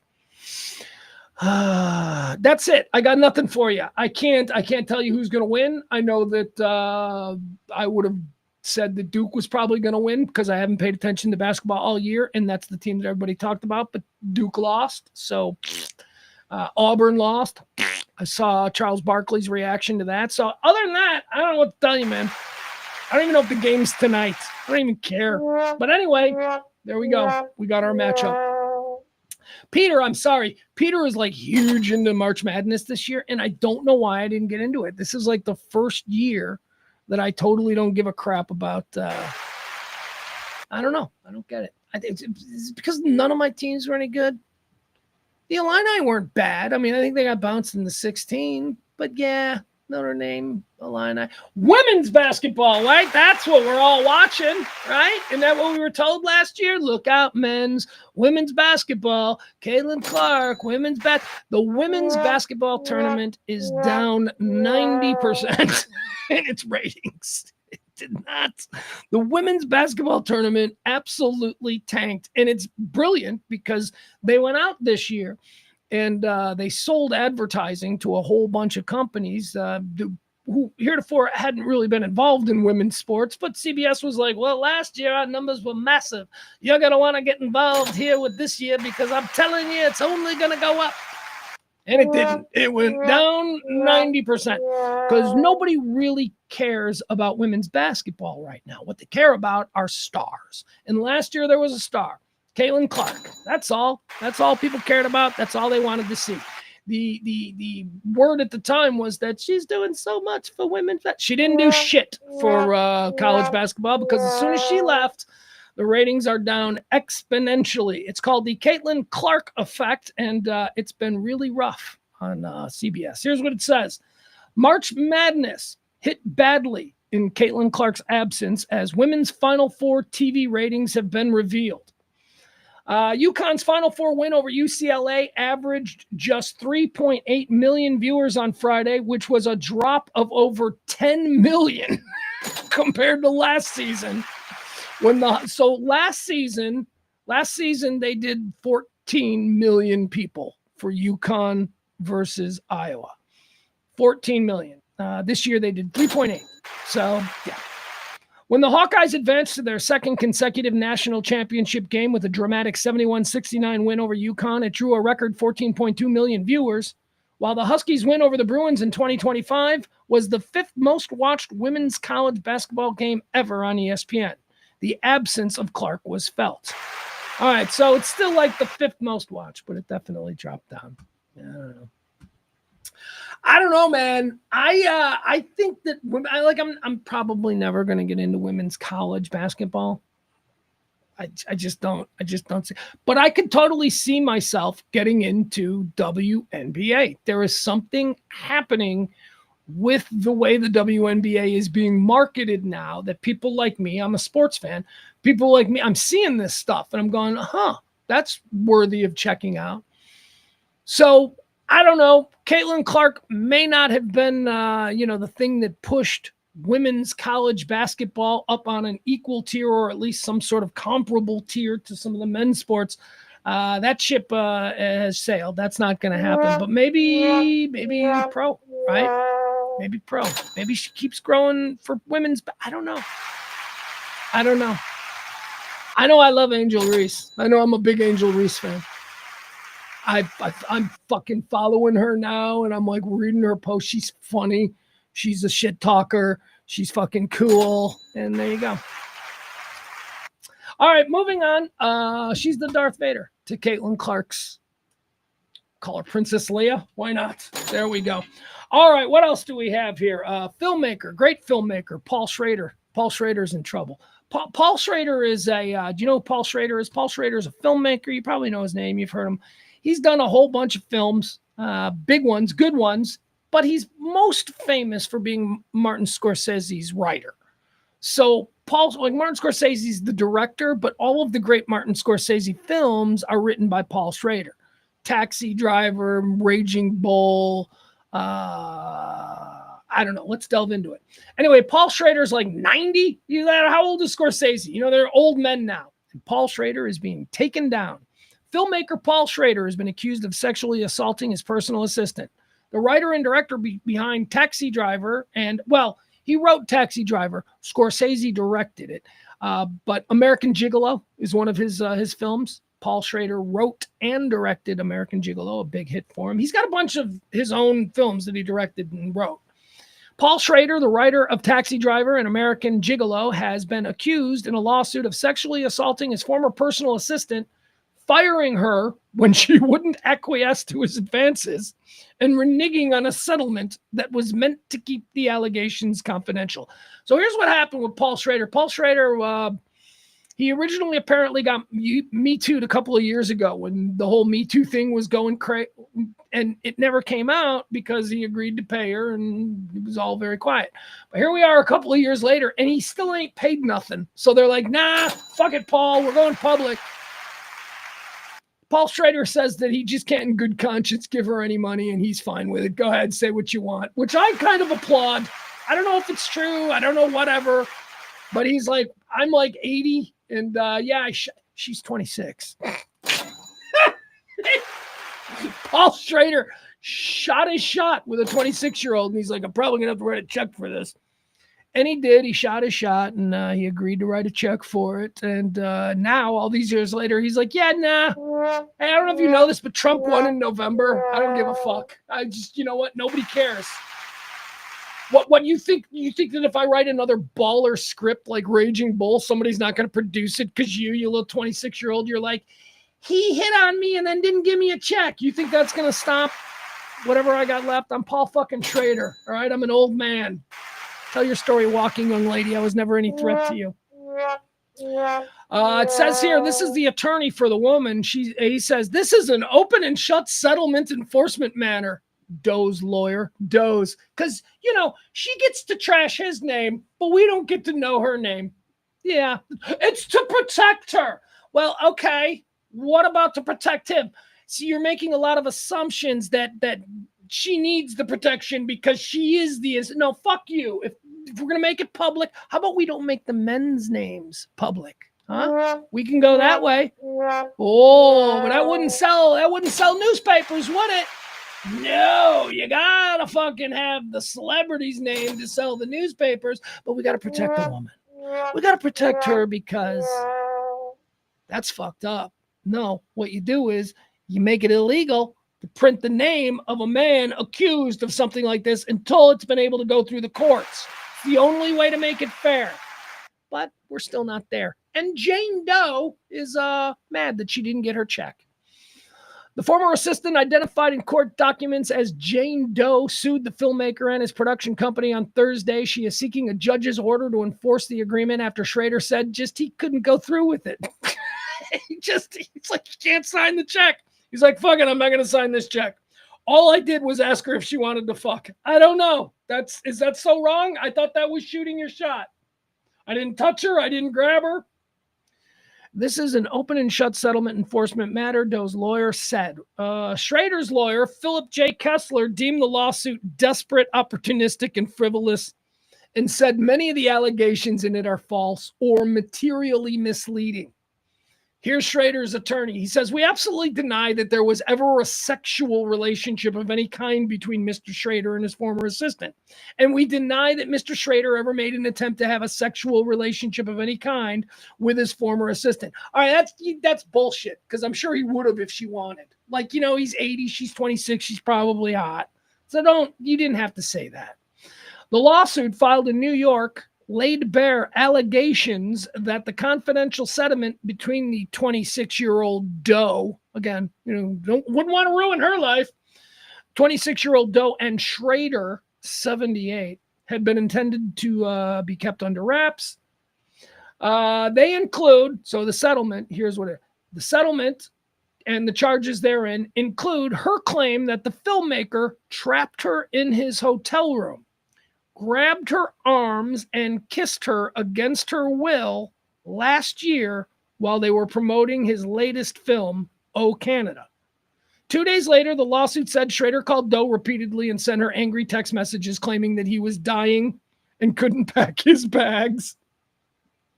Yeah, I imagine being a dude like Paul Schrader's assistant because he's very theatrical. He's very, I'm dying. You must come to my room. 2 days later, the lawsuit said Schrader called Doe repeatedly and sent her angry text messages claiming that he was dying and couldn't pack his own bags. Schrader exposed his genitals to her as she opened the door of his hotel room. Well, that's just old dude 101. I don't think you understand how free old dudes are when they don't have any pants on. Old dudes love to have Charlie Rose. Remember, this was the Charlie Rose thing. Charlie Rose got taken down because he would invite production assistants and interns to his hotel room, and he'd be sauntering around in a bathrobe with Charlie and the rose petals dangling. That's an old man move. Come to my hotel room. I'm already naked in this bathrobe. Oh, did my robe open? I'm so ashamed. Do you like what you see? That's old man. That's old man moves. The lawsuit filed in New York. It says 2 days later, blah, blah, blah. She went to his room because he said he was dying and couldn't pack his own bags. There she was greeted as he opened the door. He exposed his genitals to her. Doe alleges that Schrader fired her last September after she again rejected his advances. Well, yeah, I mean, it's going to be awkward. It's going to be weird. I keep hitting on you. You obviously don't want me. That makes me feel bad. I don't like being around people who make me feel bad. You're fired. Makes sense in his mind. Makes sense in his world that's how it works. Sorry. Doe worked for, I just think that, I don't know. Schrader rose to fame through his collaborations with director Martin Scorsese, beginning with Taxi Driver in 1976. Robert De Niro's iconic line, "You talking to me?" is seared into the lexicon and ranked among the American Film Institute's all-time greatest movie quotes. Schrader co-wrote Scorsese's 1980 boxing drama Raging Bull, also starring De Niro, and authored blah, blah, blah, blah, blah. He wrote Last Temptation of Christ. He wrote Bringing Out the Dead with Scorsese. What else did he do? American Gigolo on his own. He's been nominated multiple times for Oscars. All right, there you have it. Filmmaker Paul Schrader. It's taking down an old man because a 26-year-old girl smells an opportunity for a check. We believe every single woman. Oh, please. She wants her check. All right, how about this one? I'm going to have a little bit different attitude. See, I'm always going to defend the old dudes. Still old pervy dudes. Just fucking leave them alone. This guy I will not defend. Russell Brand. We were going to talk about this on Friday. I'm glad we didn't because now we've got a whole bunch more charges. Russell Brand is he's a very broken human being. He's clever. I mean, he's really smart. We talk about the word genius and how oftentimes we're seeing genius manifest itself here in modern celebrity circles with just absolute insanity. Kanye West is a genius. I'm sorry, but he does things in a music studio where he hears things that other people don't. That is a level of genius. He is open creatively to things that other people just do not get or understand. And when he lays it down, it's like, holy fuck, this guy is insane, but this is really good. Like, that's Kanye, right? Russell Brand is like that as well. I think that Russell Brand is an incredibly genius level comedic actor. I think that Russell Brand could be any number of things. Robin Williams, what's that guy's name that Robin Williams was influenced by? Jonathan, whatever. Fat guy, can't think of his name. But I also think that Russell Brand is severely broken. I mean, he had a rough childhood, claims to have been molested, and then he lived on the streets. He was a heroin junkie. He's been in and out of rehab for years and years. I mean, I think he's probably bipolar. I think he's probably, I mean, at this point in his life, I'm sure that he's had all of these diagnoses, but he is a very smart man, though. He is a smart man in that he has been educated well, and his lexicon, right, his vocabulary, if you will, very big, very impressive when he strings the words together. And I'm very much impressed by him as somebody who does a 2, sometimes 3-hour stream of consciousness, extemporaneous, rant. I've seen him string some shit together where I've gone, wow, he is better than me. But he's also fucking nuts. I'm not nuts. I've known Russell Brand has been nuts for years. Everybody has. But until the crazy entertainer does something that's scary or highly illegal, we encourage it. Oh, he's nuts. Isn't he funny? Look at him. Look at Tom Cruise jumping on the couch on Oprah Winfrey. We love it when they go a little nuts. But when the nuttiness becomes other things and we start, getting police reports from women in hotel rooms, Russell Brand, I believe, has been a serial predator for probably 20 years. I've been familiar with his act. His act has always been, I'm an unabashed serial predator. That's always been his thing. Grabbing women on camera and, thinking that there are zero sexual boundaries. So all of these charges now that have come out against Russell Brand, yeah, of course, they're true. First of all, he's nuts. He doesn't play by the same rules as the rest of us. Do I believe that he raped girls? Yeah, absolutely. I think that he doesn't take no for an answer. And I think that, maybe it wasn't a rape the way we talk about rape, a girl walking home alone. She gets dragged into an alley, clocked over the head. That's, no, this was more of the date rape variety where she said no, but, she was hanging out with a celebrity. So, she wanted to see where this would go. It happens a lot. Doesn't mean that he's any less a predator. I mean, I do think that Russell Brand did all of these things. We're talking about a years-long investigation by the police there. All right, here it is. Russell Brand has been charged with rape, indecent assault, and sexual assault by London's Metropolitan Police.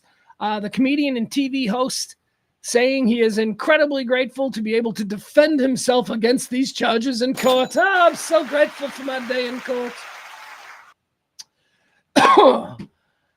I don't have any ill will towards Russell Brand. I find him to be an incredibly entertaining guy. I love Forgetting Sarah Marshall. I love Get Him to the Greek. The character of Aldous Snow, the debauched Caligulayan rock star.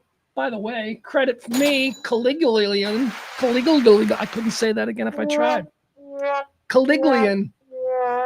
Has anybody ever used the word Caligulayan to describe debauched behavior before? Caligulayan. I like it. I think I just made a word up and it makes sense. I like him. I mean, I find him, he's very entertaining, but I also recognize that he's fucking nuts and he probably did these things too. The investigation was sparked by allegations reported by Channel 4 and the Sunday Times. The charges relate to 4 separate women. It has been alleged that Brand raped a woman in Bournemouth in 1999, indecently assaulted a woman in 2001, orally raped and sexually assaulted a woman in Westminster in 2004, and between 2004 and 2005, sexually assaulted a woman also in Westminster. Okay, I don't want to go through all this. Anyway, Russell Brand's in trouble. This story has been percolating for years. They finally dropped the hammer on him, and now away we go. Oh, what else do we have? Anything else good? Let's see here. We did Paul Schrader. We did that. Dennis the Menace is dead. Yeah. Dennis the Menace is dead. Dennis the Menace. Jane North television show in the 1950s and 60s. It was a comic strip, Dennis the Menace. I gotta be honest with you, I watched a number of episodes of Dennis the Menace. Dennis the Menace was here. We'll show him to you. Hold on, just so you. Dennis the Menace was one of those syndicated shows. Would pop up from time to time. I think I also may have watched it in the early days of Nick at Night. Maybe it was on Nick at Night. I don't know. Wasn't a good show. It wasn't a good show. My take on here he is. Look at him. That's Jay North. He was Dennis. He's dead. He died of cancer. It's very sad. He was 73. Jay North. Here was my problem with Dennis the Menace. Dennis the Menace wasn't a problem. That nothing a good back of the hand from some authority figure couldn't have straightened that kid out. Dennis the Menace was not a bad kid. Dennis the Menace was mischievous, and I guess for 1950s TV, that was about as far as they were willing to go. Here's my idea. All right, bear with me. So we like to talk every couple of months. Another one pops up. You know about this? What do they call it? Public domain. Like a lot of times, like these classic characters fall into the public domain, which means that the copyright trademarks held by whomever no longer apply, and anybody that wants to make a Mickey Mouse movie can make a Mickey Mouse movie. It doesn't have to be done, right. We see this a lot. This is why we saw like what do we see? Who's the Three Bears? Didn't we see like a slasher version of Goldilocks and the Three Bears? And what was the other one? There was you know what I'm talking about, where they take beloved, kindly, characters. Popeye was turned into a serial killer, right? You see that? Okay, so that's what I'm doing. Why not make like a teen movie? Why not make like an updated Dennis the Menace movie? But make Dennis a legit fucking asshole. Like make him like a combination of Ferris Bueller, but also just a really like a bad dude. Like make Dennis the Menace. And anyway, Jane North is dead. That was a long way for me to. I've always thought there was an avenue if you were to just really make Dennis the Menace bad. Like put Dennis the Menace in juvie. Huh? Let's see what Dennis the Menace could get into in juvie. But give him a little bit of clever. Give him a little Ferris Bueller. Give him a little Parker Lewis. That's right. I mentioned Parker Lewis Can't Lose. There's probably like maybe one of you out there who gets that reference. All right. Dennis the Menace is dead. What else do we have here? Beep, beep, beep, beep, beep, beep, beep, beep. Yeah, we don't need to do that.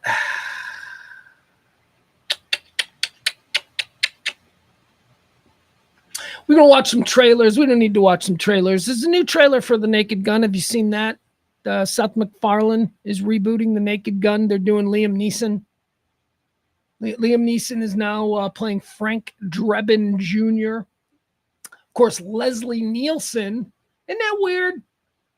Like the original Frank Drebin was Leslie Nielsen, and now the new Frank Drebin is Liam Neeson. I'm just telling you. Something's going on. I haven't completely figured out the Matrix yet, but there's something going on. Seth MacFarlane, who loved the Zucker brothers and the Naked Gun films, seems to be a pretty wise choice to be given the realm, or the, what do they call them? The reins to sort of reboot it. So that was okay. That looked okay.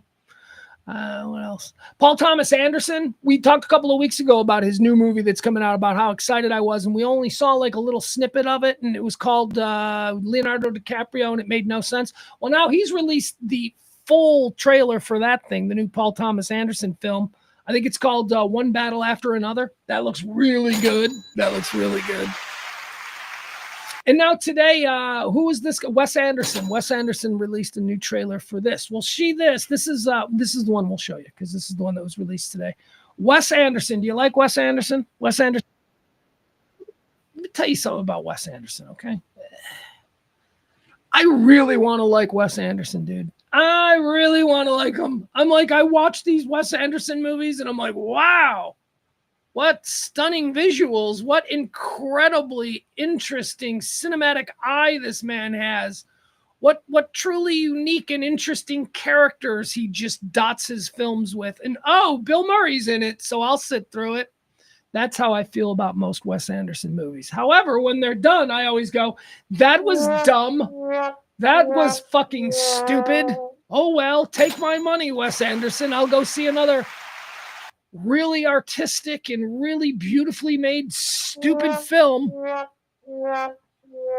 but it is truly cool. I mean, the way I'm not complaining. I don't think I've ever loved a Wes Anderson film. The Royal Tenenbaums, the movie's weird. The Royal Tenenbaums is fun. You just sit there and watch it, but at the end of it, you're not like, that is one of the finest films I've ever seen. Wes Anderson makes really cool choices that are certainly his own and can't be confused with any other filmmaker ever. I mean, the closest thing to like what a Wes Anderson film looks like is maybe a Tim Burton film, but like Wes Anderson does it all with humans, whereas Tim Burton uses a lot of like puppetry and special effects and stuff. I don't know, man. Anyway, here it was. The new Wes Anderson film, Phoenician Scheme, has been released, and man, it looks cool in the way that all Wes Anderson films look cool. Like every Wes Anderson film's trailer makes you think, I want to see that. And then you find yourself trapped in the middle of it. And you're like, how much longer is this movie? Anyway, here you go. This is the new Wes Anderson film. It stars Benicio del Toro, but don't let that distract you. As with every Wes Anderson film, everybody who has ever been famous is in this movie. It is an all-star cast.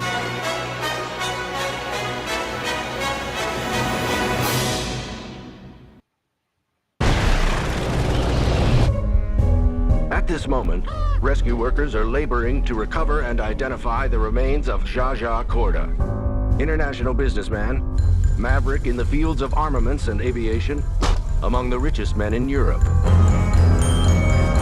This was Korda's 6th recorded airplane crash. He is survived by 10 children, 9 boys, 1 nun, his daughter Liesel. I've appointed you sole heir to my estate, which you may come into sooner rather than later.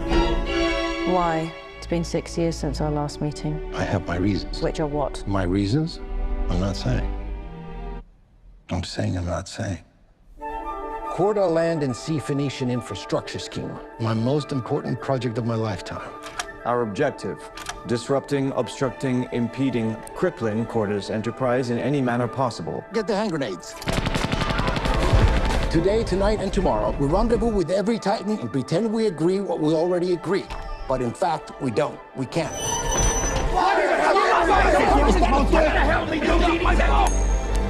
Call it. Heads. Heads.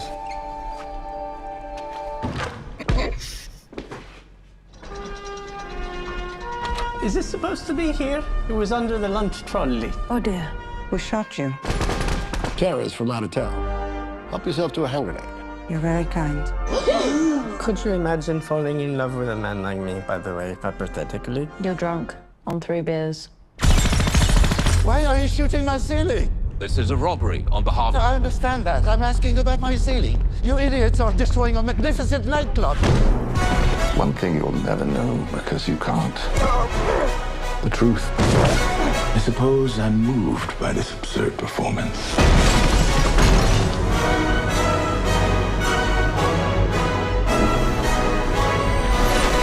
I recognize this assassin.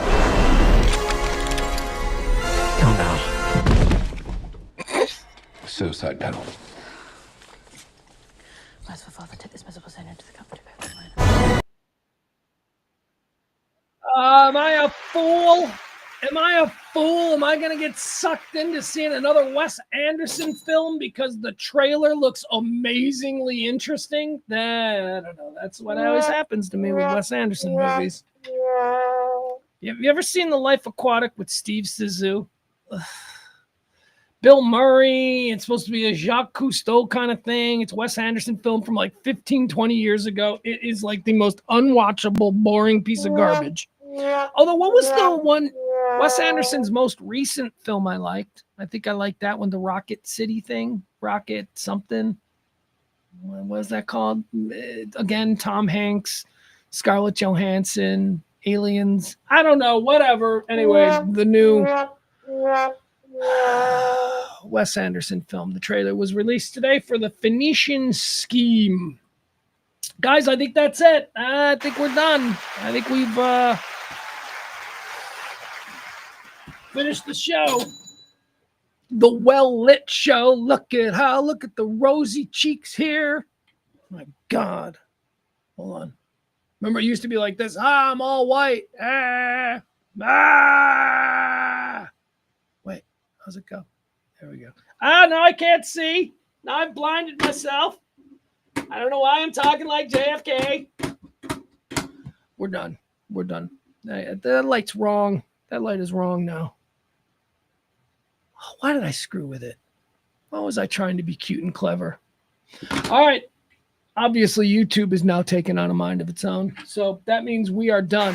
Support the show if you can. I love you folks. Come one, come all. Tomorrow, come out to trivia. It's gonna be fun. Trash trivia. 4060 Beltline Road. The back 9. 4060 Beltline Road starts at 7:00. Come on out. Sign yourselves up. It'll be great. I'm writing all the questions. All right, love you folks. We'll see you back here tomorrow. Tomorrow is going to be a It might be a 2:00 start.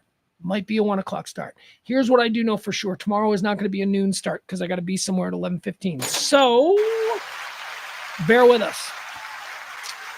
Love you guys.